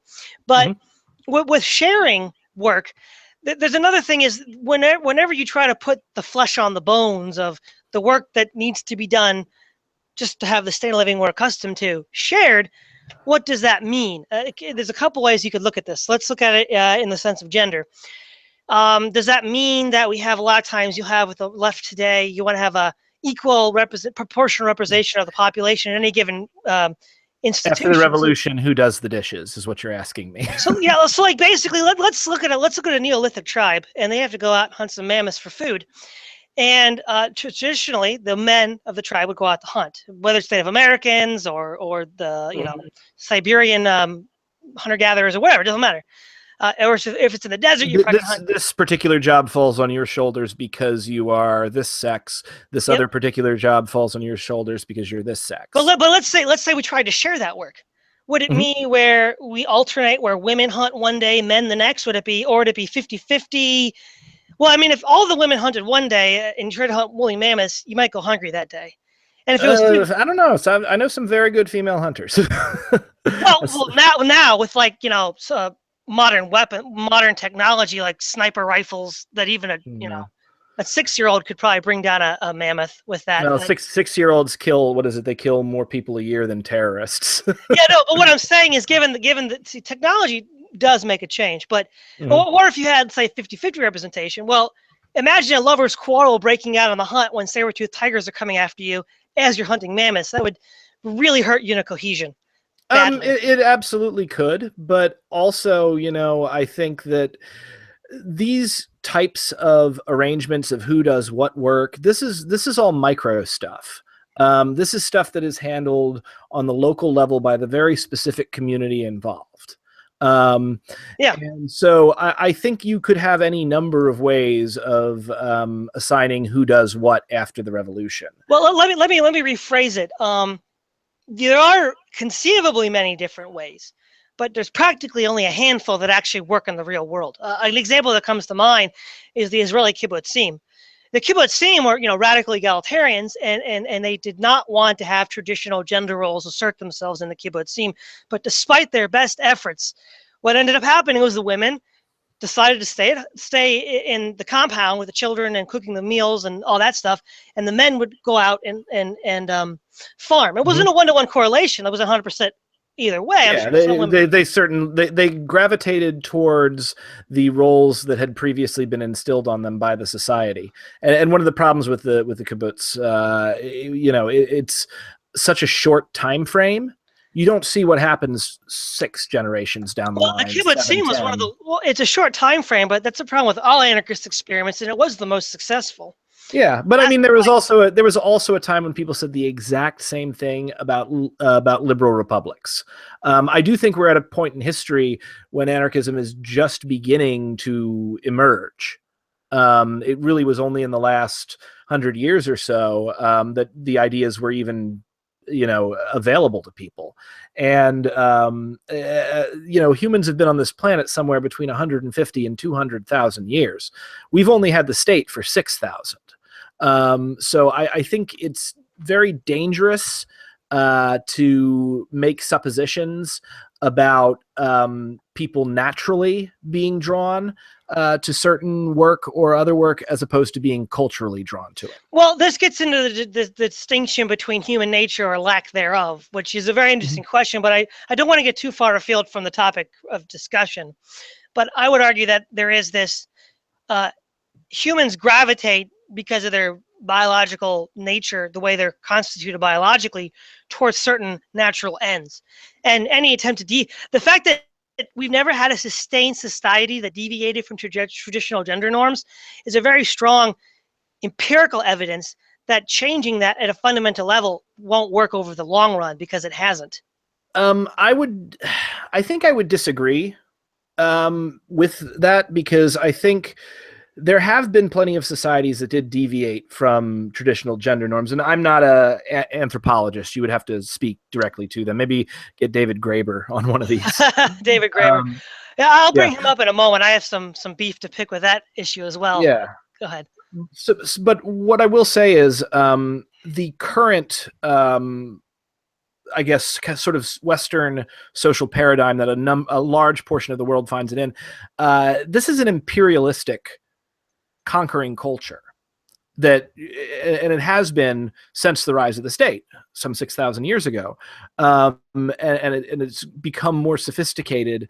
But specifically because of that, that's why you may not see as many different examples of humans living in different families and different kinds of orientations, because they've been conquered and forced out of them and forced to adopt a foreign ideology, and it just happens to have spread over the planet at this point. Okay, this is a good segue, actually, that I wanted to get at some point, and you gave me a great segue for it, because you mentioned this is a conquering ideology. Now, not all anarchists are primitivists, I know that, but there's some overlap, and there's a general consensus. For instance, David Graeber especially exudes this consensus amongst anarchists that what we would call uncivilized societies, hunter-gatherers, pastoralists, and others, are more egalitarian and less hierarchical, and hence less violent and less prone to the excesses and dangers that we associate with civilization. So the anarchist and the primitivist would both tend to agree that the rise of the state is one of the leading causes of the escalation of violence over the past 6,000 years. Yes and no. But yeah, okay, I'll give you that, because it's a general consensus. I mean, sure, there's going to be some disagreement between the hardcore primitivists who maybe say planting corn was the problem, as opposed to I know. But the point is that this anthropology of human violence based on statism, or being amplified by statism, is just completely historically inaccurate. Lawrence Keeley, as I pointed out, demonstrated. His book was published at the Oxford University Press. Yeah, War in like Before 1990. Civilization. Yeah, you. I think you mentioned this to me in a Facebook discussion before. Yeah. The other condition is David Graeber's 5,000 Years of Debt. Have you read that? I have not, but I have. I'm familiar with some of the arguments. So he puts forth basically, in it. as far as I can tell, the basic argument is this: is that there's money he views as a kind of debt, and he views there's two kinds of debt arrangements. You can either have debt swapping societies, where sort of like, did you ever read that science fiction novel? Then There Was None. No, It's basically a bunch of humans leave an authoritarian Earth and go to other planets, and they create these extreme versions of Earth ideologies because they're isolated from everybody else. And it's from the perspective of the Earth government in a spaceship going to each planet, trying to ascertain its ability to regain control over them. And one of them was settled by a bunch of followers of Mahatma Gandhi. And what they basically do is they just swap favors. They don't have money. Mm-hmm. They like, I do a job. A gift economy. Yeah, gift economy. I do work for you, and then sometime down the road, I'm like, hey, you know what? I need your help on this, and it's like, yeah, I do owe you a favor for that. So then I go and help you do that. Now, there's that one, and then there's money, and he doesn't. He's not a real fan of money as much. Well, neither am I. But yeah, but then he makes the argument though that those kinds of economies, non-monetary economies, are more peaceful, and hence why you should favor them even if you're not an anarchist. Now, non-monetary society, but that's completely bogus. Non-monetary societies can be just as violent as the state. The Huns, the Mongols, the Turks, the Arabs, the Vikings, the Germanic tribes, the barbarians, none of them had money, and they all had exactly the same kind of economic system Graeber talks about. In fact, the Iroquois tribe, which is one of his favorite tribes because he says it's so egalitarian. Yeah, the Iroquois Confederacy. Yeah, well, okay, it wasn't peaceful at all. The Iroquois, before large European westward expansion beyond the Appalachian Mountains, basically, they didn't conquer in the same sense that we would, the way the white civilization would. The Native Americans would do is they capture people, like the Aztecs would capture them for slaves or for human sacrifice, or they'd steal resources from them. And they basically just desolated the Ohio Valley in the 18th century. They practiced ritualized torture and cannibalism. And and I mean that was part of their culture at the time. Yeah. Another tribe in the area, which was the major competitors for, because you mentioned the Ohio Valley, not the Cherokee, the Confederacy. What was the tribe? Iroquois. The Iroquois Confederacy were the Shawnee, who essentially were some of the most feared, essentially mercenaries that would live with other Indian tribes and eat their food and act as protection from other tribes in the area. Yeah, but the point that I'm getting at is that the entire narrative he builds is empirically not true. Having a gift economy or a non-monetized economy does not lead to peace. And in fact, some of the highest states of violence per capita are non-monetized societies. I mean, Tamerlane would build mountains of skulls. And his entire history, he sweeps across Eurasia and then over to North America, and when Columbus discovers it, and he doesn't at all mention any of these people. He doesn't mention the great nomadic tribes of the steppe. Anywhere before 1500, if you had said the greatest threat to you is the state, they would have laughed. They'd have said the greatest threat are the nomads. Yeah. Once we had gunpowder, once gunpowder was invented under the umbrella of the state, then the sedentary populations were able to not only defend their own borders, but in the case of Russia and China, push the nomads back and conquer their homeland. Well, absolutely, but let me point something out to you, because I think Graeber was making a slightly different point, or if he did, in fact, make the point that you had, he's phrasing it and he's looking at the problem differently. I think the issue is not so much that monetization makes men evil. necessarily, or that non-monetization begins to transform us into creatures that could wreak violence but choose not to. The issue is that, and we've actually seen this empirically with the fall of the Roman Empire, wars become less frequent and less dangerous when large organized states and societies are not there. There will still, of course, be raiding parties or whatever. Like look at the medieval period. That's looked upon as a very dangerous period in an individual sense, because everybody was very uncertain, and somebody could come in and sack the village if we didn't have this feudal system with the Lord's troops defending us. But then also look at how many fewer people died as a result of major wars during the Middle Ages. And you'll find that the death toll before the fall of the Roman Empire was higher, and the death toll after. Well, yeah, but hold on a second. That's because populations collapsed after the trade routes fell. The city of Rome at its peak was 1 million people around 200 AD, and it shrunk to 50,000 by the time it was reconquered in the 6th century by Justinian. So that could just as easily be accounted for by the fact that populations drastically reduced. What's a more important figure is the per capita. And of course, the per capita explodes. If you were living in Roman Gaul in the year 200, yeah, but of course the per capita explodes. The population shrunk, so any and everything that would affect people per capita would explode. Yeah, but that's what I mean, though. The idea that that less people died in the Middle Ages. What you have to demonstrate that the collapse of the state apparatus. Well, we have a 100% mortality rate for all people in all ages. Less people died in No. What I mean is, violent deaths is due to war and aggression. Yeah, you'd have to have the same kind of population levels of the Roman Empire throughout the Middle Ages to then see if the same amount of people were being killed by these raiding, marauding bands. But since the population is so widely different, I don't think that's an extrapolation. My point being in this is that when you remove the ability to concentrate wealth and power in very specific and very few hands, you remove the ability to have these massive wars and conflicts like World War I, World War II. The nuclear arsenals would not have been created at all without the state and without these two states and major empires getting ready to scrap. So it's not so much that people become better.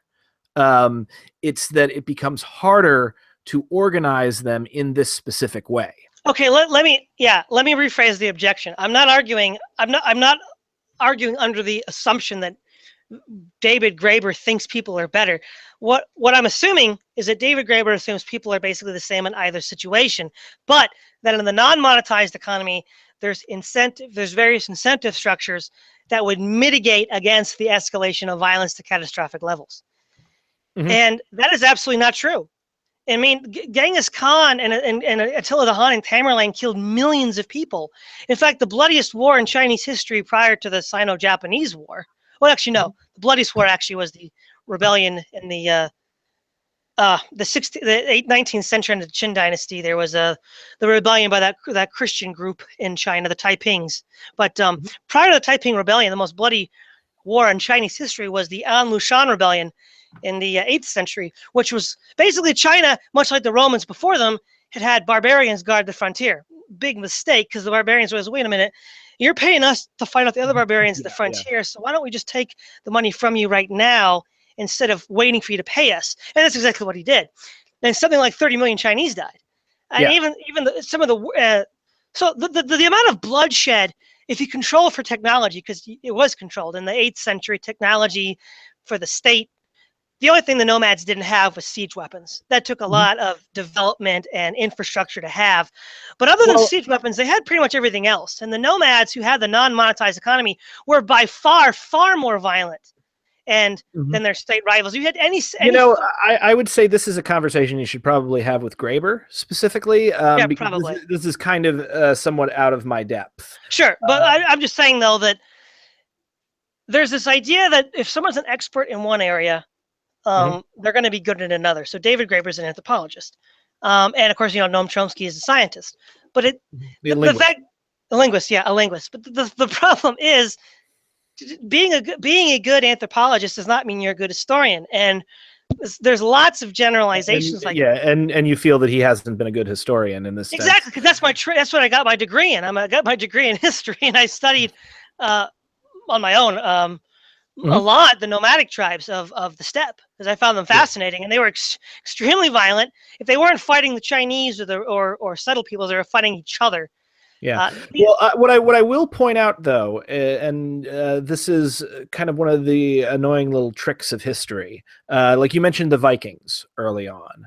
And what we now know about the Vikings from archaeological evidence, as opposed to a lot of the previous writings, the Vikings were not nearly the marauders and essentially the nation of warrior thieves that we were told they were from a lot of our histories, specifically because the Vikings made the mistake of raiding monasteries, where the only people who could write were in those monasteries, and those people who were raided and specifically given a very limited vision of Viking society created the modern historical understanding of the Vikings.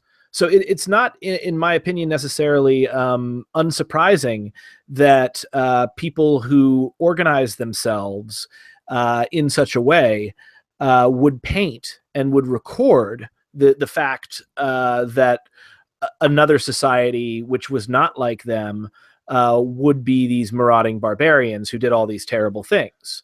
Well, sure, we could always, if we consider personal bias, but unless somebody wants to argue there was a conspiracy from China to Lindisfarne, that the sedentary peoples uniformly from China to England all viewed these nomadic people from either the steppe or the desert or the great white north, the tundra and the forests of Scandinavia and Germany. Yeah.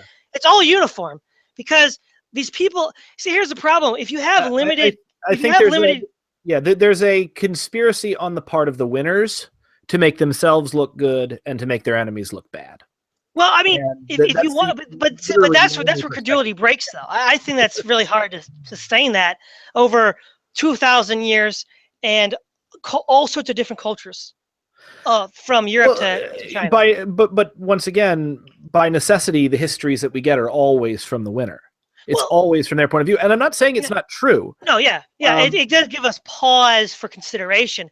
But the other problem is they didn't write anything down, so it's kind of their own fault that we don't have their side of the story. Absolutely. It's one thing if somebody. I think in the end, what we can maybe be about this is maybe we might say that Graeber is perhaps being too charitable in his assumption. I mean, the argument we're essentially having here is Hobbes versus Rousseau about what the state of nature is. The thing is, if you have a history of Eurasia and completely avoid Genghis Khan, Attila the Hun, Tamerlane, the Turks, the Arab conquest, the Viking raids, then that's just phony. It's clearly phony, because that has to be accounted for in the theory, even if it's a wrinkle. You just can't pretend it didn't happen. Certainly, you don't pretend it didn't happen, and of course it happened. But I think humans tend to focus very heavily on the negatives in a situation. It's one of the tricks of our brains, and it's kept us alive as a species for as long as it has. But I think also, and this is kind of my own life experience. In 2006, I hiked the Appalachian Trail, Maine to Georgia. And while I did that, I was fresh out of college. I'd been abused in college for about 4 years straight, psychologically, by those around me. Every time I met people at first, I would be afraid. I would be very, very suspicious of new humans and new towns and things that I'd walked into. And what I found while I was living this life where you carried everything you owned on your back and you competed over who had less, and you depended on the kindness of strangers, there's a thing called trail magic, where you're just literally walking down the trail and you may find a cooler filled with like soda or candies or beer that people have just left for you to just have, because they want to help. When you live this way, you take on a very different view of people, and I suppose of human nature, if we want to call it that. And I think that there are definitely some aspects of our current state system that encourages us to see our neighbors and those who are unknown to us as enemies.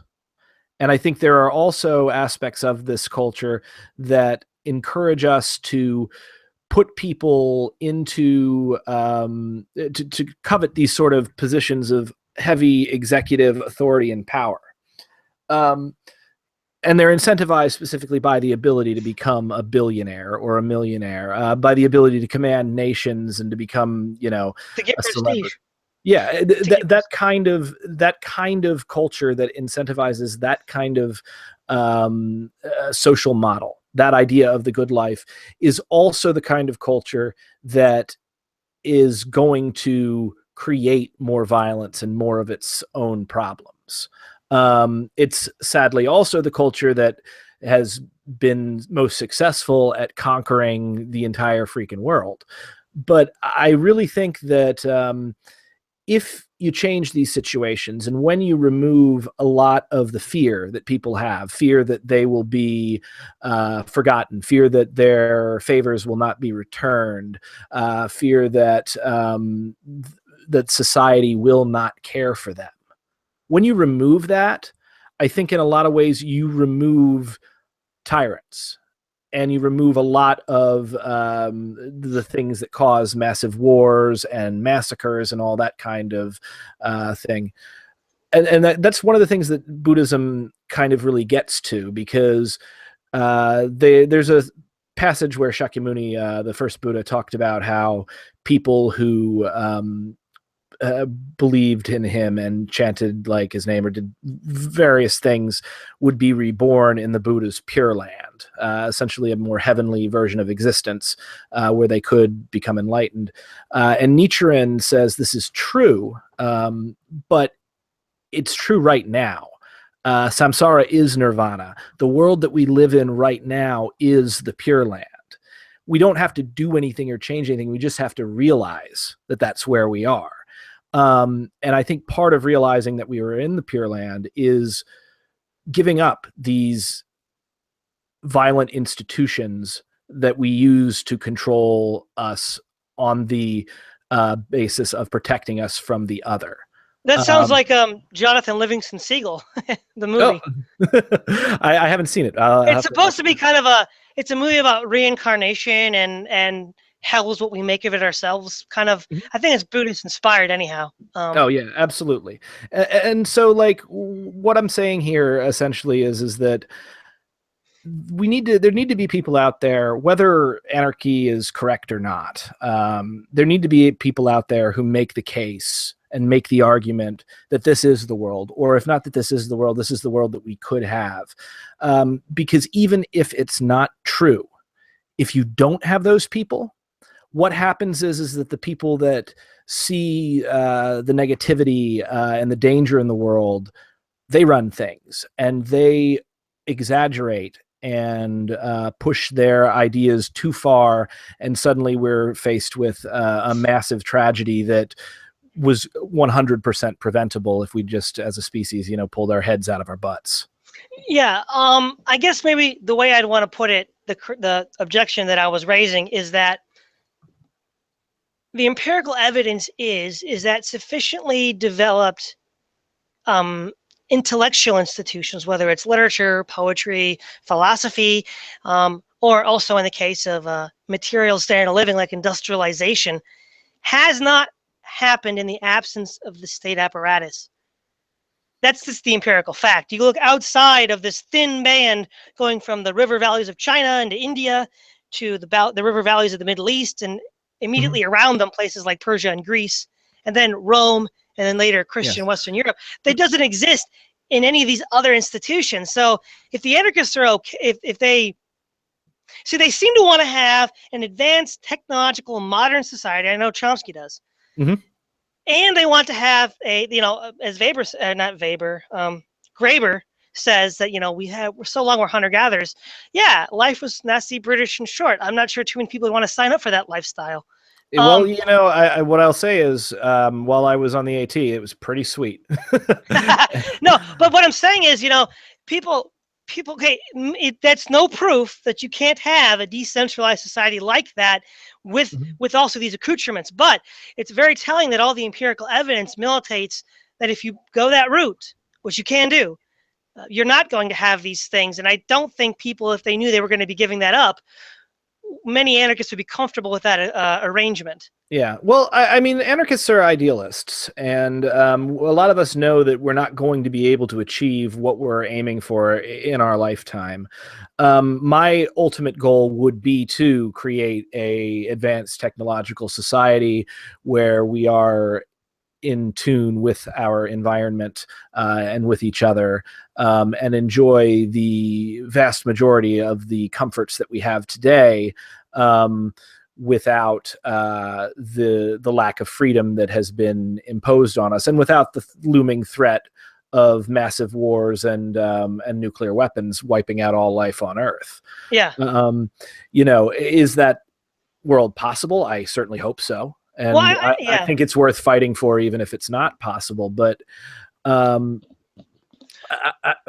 don't know. Let me just say this, relating, because we're talking about wars and aggression. I think another natural segue is the anarchist society defending itself. Now, as a Buddhist and Tolstoy as a pacifist Christian, I think you and Tolstoy would agree that, well, we just don't use force to defend these societies. But there are those that would accept, like Chomsky would accept some use of reasonable force. In the interview that I spoke of, he said that, if it turned out that we needed the kind of military apparatus of tanks and strategic weapons and missiles and whatnot and generals to defend ourselves, this is during the Cold War, so from the Soviet Union or the United States, that institution itself would subvert the libertarian socialist movement, and it wouldn't succeed. And of course, the flip side is if you don't have those kinds of structures, you'll get conquered, like in Mexico and in Spain and Mexico and in Ukraine. Yeah. And then which is why what you need is not a revolution within one country. But you need a worldwide revolution that happens more or less at the same time and destroys not just militaries, but other concentrations of power. That's what Marx argued for as well. Yeah. The fact is that could that happen?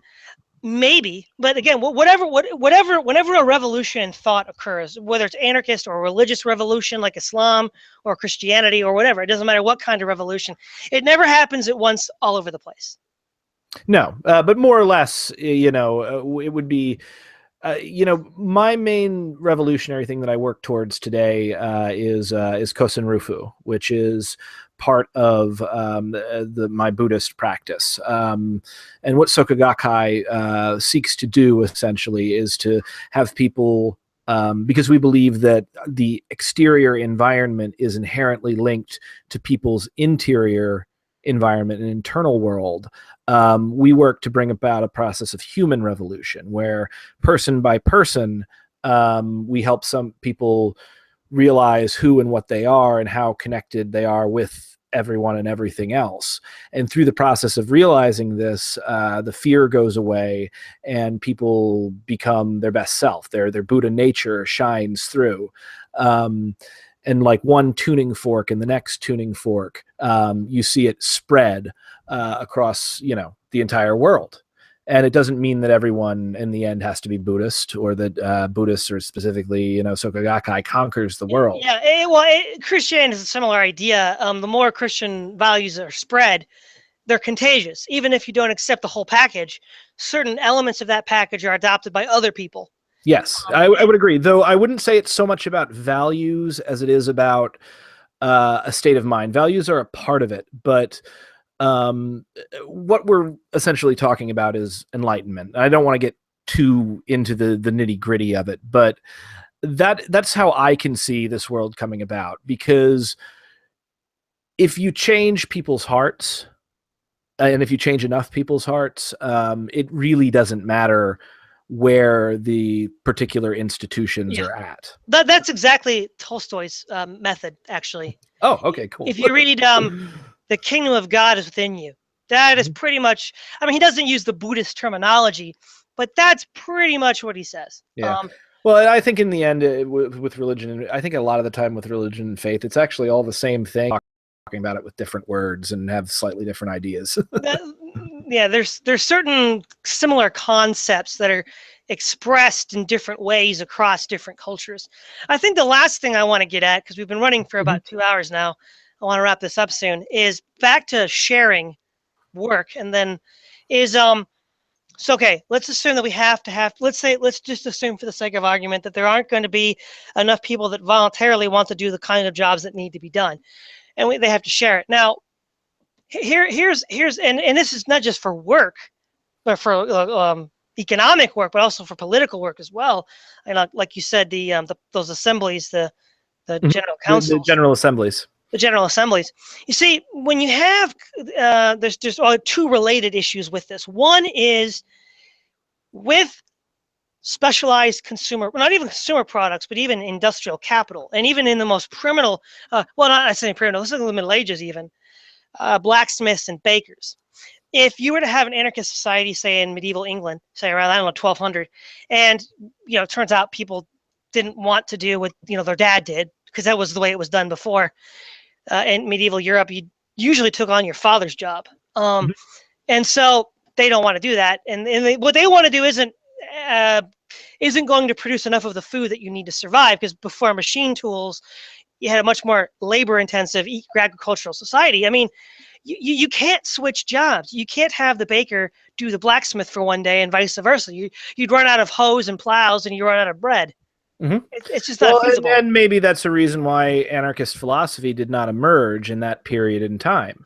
I think the world and humans generate the government and institutions that they need for their time. And then the problem then becomes that these institutions become settled and powerful. And as the world moves on and changes, and as human society and human capabilities changes, there becomes less of a reason to keep around some of these artifacts of the past, which I hope one day will be state structure. Well, let me put it this way. The advancing towards modernity makes the problem worse. Because, yes, we have automation. We can automize things, automation, to have far fewer people working on farms, so now we have a lot of surplus to do other things. But the problem is, even as to be a blacksmith, a good one, it'd take a whole lifetime of study, which is why you often start young with your own son and then induct him into the trade. But it's worse now, because now we have these highly technical mechanical jobs, programming. I mean, well, let's say in a highly technologically developed anarcho-syndicalist society, you have the computer programmer that programs the cooling system for the nuclear power plant, assuming right. if we're using that kind of power, yeah. If we're going to use it, and then you have another guy who say is an airplane pilot. Okay, both very highly specific. You can't switch those jobs. The airplane pilot isn't going to be able to manage the nuclear facility, and the nuclear scientist won't be able to fly the airplane. No, of course not. But the thing is, though, in what sense is sharing jobs meaningful? It's only meaningful in the most menial tasks. But that's specifically the tasks that need to be shared. I mean, you're talking about essentially, who does the dishes, who cleans the toilets. No, I'm not. The question I'm saying, what if there will be some people that like to fly airplanes, admittedly, but I don't think that sounds awesome. I don't think there would be enough people who would specifically sign up to be airline pilots for Pan Am to fly to Europe. For those people, if we can't get enough people that actually want, we expect that kind of a service today. But if in an anarchist society enough people do not voluntarily choose to go into that kind of system, then we either compel them or share it. Well, we can't share it because you can't have people just take a day off and fly Pan Am. So according to Chomsky, we just force them then. But that seems to be back. from Here's what financial I'd say. remuneration. We have 7 billion humans on this planet. I'm sure we can find from those 7 billion more than enough humans who are just all about flying all day, every day, back and forth. You know, we have such a. I think we have such a large population, with such potential, that I think we could easily find all of the people that we need to do jobs, and we could automate the jobs that they don't want to do. Now, in the instance that there are some jobs that need to get done, and we simply don't have enough people who want to do those jobs, And they can't be shared. That's yeah, and they can't be shared. Well, the society will have to find a way to deal with that. You know, yeah. and it may be force, it may be incentive. I would think it would become incentive, but a different kind of incentive than necessarily the sort of monetary incentive that would come along. Yeah. As far as incentive, let me give you an example. Let's say a neurosurgeon, a highly specific, well-trained job that somebody can apply for, and someone who's a bricklayer. Now, if they're going to be remunerated equally, and roughly speaking, there's two ways you can do it, right? You can remunerate the bricklayer at the same level you remunerate the brain surgeon, or you can remunerate the brain surgeon the same way you'd remunerate the bricklayer. So either you raise the bricklayer's wages. I know they're not wages, but you know what I mean. Yeah. Or you lower the brain surgeon. No, if you lower the brain surgeon's wages, you're going to get a scarcity of brain surgeons, because the amount of 20 odd years you have to spend to do that, to learn how to actually do that, and then not get remunerated at the level you expect, you're going to have there will always be charitable. Yeah, but I would not want a brain surgeon operating on my brain who just did it for the money. Frankly, I wouldn't care, because if I have a tumor in my brain, I don't really care what its class. Like, for instance, if you have a communist, right? I guess would a communist say, "Well, I don't want to have this brain surgeon because he was born he was a blue blood"? No, of course not. They're going to say, "No, I want this guy to work on my tumor because I'm going to die." Yeah, well, I mean, if it's between that and no brain surgeon, but once again, people look at how into things people, and maybe it's that I understand this intuitively because I'm an artist, and art isn't so much a job as it's a calling, in the sense that, and I know that sounds really pretentious, but I understand. Yeah, it's something that I have to do. If I don't do it, I start to go crazy, and I think of a lot of jobs in that way. And I think that there are a lot, my father's a doctor, and there are doctors out there who want to be the best brain surgeon possible for love of brain surgery. And the money is nice. Love of the patient, or love of the patient as well. Love of the patient, love of the art itself. And I think that there are ways to encourage those kinds of positions that don't result in people becoming billionaires. I have said this before in the past. Normally I would say not even Jesus deserves to be a billionaire. And I put that to the sense of there is no possible contribution to society that can really be worth $1 billion, and let alone multi-billion dollars. I think, and a lot of people get mixed up because they don't quite realize how big $1 billion is. Well, also Jesus wouldn't want to be a billionaire anyhow. Of course he wouldn't. Yeah, but yeah, the point being is that you pull, if you had a machine that you could pull a single dollar out of every second, you would have to. I actually calculated this to earn $1 billion by that method. You would have to pull a dollar out of that machine every second of every day with no sleep, no breaks, for 32.5 years. That's how many times you would have to, earning $1 a second. Which factors out to something like 500,000 a year. That's how you would earn $1 billion. Now, I'm 33 years old. And Michael Bloomberg is 74 years old, and the man's worth something like between 14 and 28 billion. You really mean to tell me that his contribution to society is really worth that? I don't think it is. Well, I think what you're getting at is a good point. How much it's something actually worth. Now, that's not quite the objection that I'm having. I'm saying that certain jobs take more skill and effort, more effort to learn how to do, and more skill to do well. And there needs to be a corollary remuneration that corresponds to the effort that they put into learning it. Yeah, I and the effort. completely agree. And so in yeah. that case, the sort of completely egalitarian remuneration you see with and look, it doesn't have to be money. Like I said, it could be status, it could be recognition, it could be other forms of remuneration. But however that's remunerated, which is contrary to a lot of egalitarian strands in anarchism, I just don't see that working. I mean, yes, Well, you're always gonna have your, keep in mind, equality is not sameness. Some people make a mistake, anarchists and like capitalists alike, that when we talk about being egalitarian, we talk about everyone making the same amount of money, or we talk about everyone having the same, more or less the same quality of life. That's not really what egalitarianism is about. Egalitarianism, at least to me, is about equalizing our social power. Our ability to command others and ourselves. And I think that what we should always be looking to do is to spread the power as thinly as possible between as many hands as possible, not because this answer is perfect, but because it's better policy than allowing it to congeal. Because when it congeals, then suddenly we have a huge risk of having a lot of damage done by bad actors within society.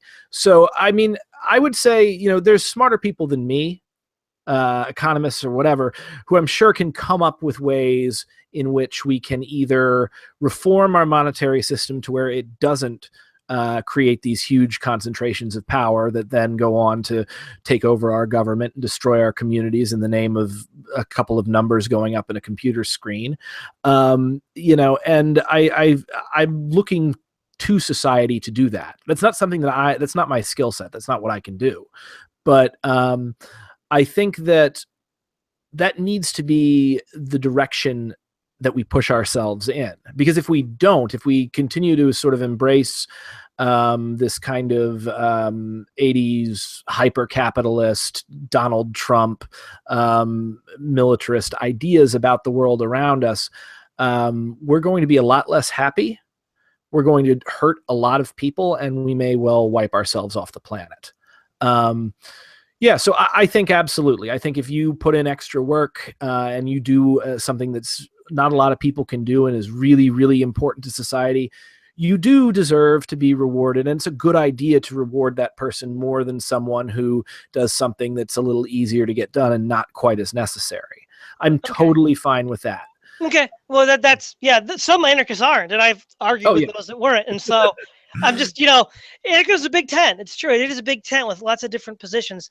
I guess as sort of like the final thing that I want to say before I wrap this up is that if we look at the various manifold forms of anarchism in general, and in specifically this kind that you've articulated tonight, is that, let me first start with a question. If somebody were to say state communism doesn't work, and the arguments they gave were empirical observations of the 20th century, I think you and I would agree that's one valid line of argumentation against state communism. It's not the only possible argument, and there may be stronger ones, but that's one valid argument. I would argue that anarchism, to the extent that it has not anarchism in the sense that we talk about it now, not the kind of pre-state tribalism, which, I mean, it's sort of anarchistic, but it's also kind of anachronistic as well to use that methodology on them. But in the modern sense of anarchism, since we have not seen it persist through time or over a large geographic region through time, I think for similar reasons to rejecting state communism, one is within the bounds of reason able to make the argument that since it has not yet, I mean, maybe sometime in the future it does change, and then that would be justification in its favor. But at the moment, that's a big negative that's weighing, I think, on the scales of the coherency or viability of anarchism. And also the difficulty of defining terms. We have agreed on a set of terms, but like I said, anarchists do not have a good time defining terms clearly that can be universalized. And that's a real problem as well for a coherent ideology. It has to have universalizable, not in the sense of enforcement, but in the sense of application. Mhm. And the problem with that also is that there's a lot of specifically intended propaganda out there to destroy in the 1984 kind of sense, to destroy the ability to express these ideas. And English, in a lot of times, it doesn't really have a very good vocabulary for this. And I think that's one of the reasons why Chomsky is attracted to anarchism and why he understands it in ways that other people don't. It's because he understands language and how language works. Yeah. Now, what I would say as sort of my closing statement on that is just because it hasn't happened yet doesn't mean it can't happen. And it will probably, if it happens, it will probably happen in a way that is completely unique and completely unlike any other historical incarnation of anarchism. But It'll probably, if it does happen, it probably won't be anything like what Bakunin, Kropotkin, or Emma Goldman even thought it would look like. certainly, I'm sure there will be huge differences, but I think at the same time, there is a core of the ideology which, as our society becomes more and more free, insists upon itself. And then the final thing I'd like to do is to quickly recite a poem by Khalil Gibran, if that's a possibility. Yeah, that's fine. Go ahead. Okay, and this is from the Prophet. It's titled Work. Then a plowman said, "Speak to us of work." And he answered, saying, "For your work that you may keep peace with the earth and the soul of the earth. For to be idle is to become a stranger unto the seasons, and to step out of life's procession, that marches in majesty and proud submission towards the infinite. When you work, you are a flute, through whose heart the whispering of the hours turns to music. Which of you would be a reed, dumb and silent, where all else sings together in unison? Always you have been told that work is a curse and labor a misfortune. But I say to you that when you work, you fulfill a part of the earth's furthest dream, assigned to you when that dream was born.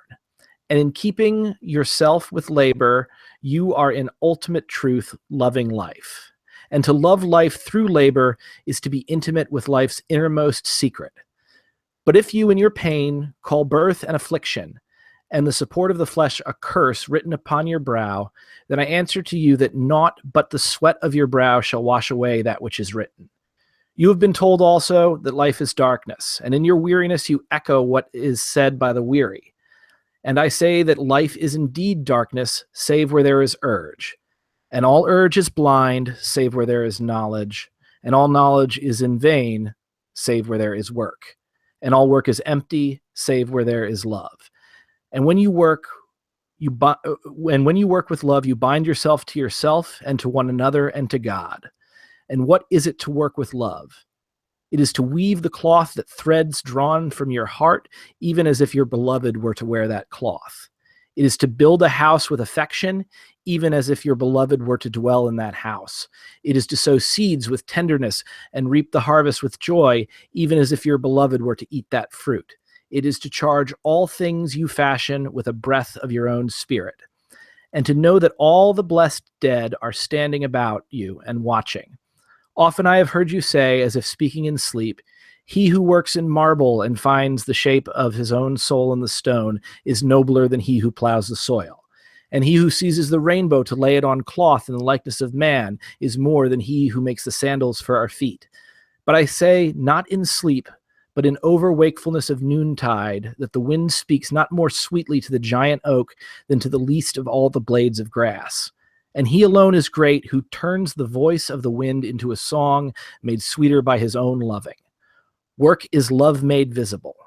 And if you cannot work with love, but only with distaste, it is better that you should leave your work and sit at the gate of the temple and take the alms of those who walk by with joy.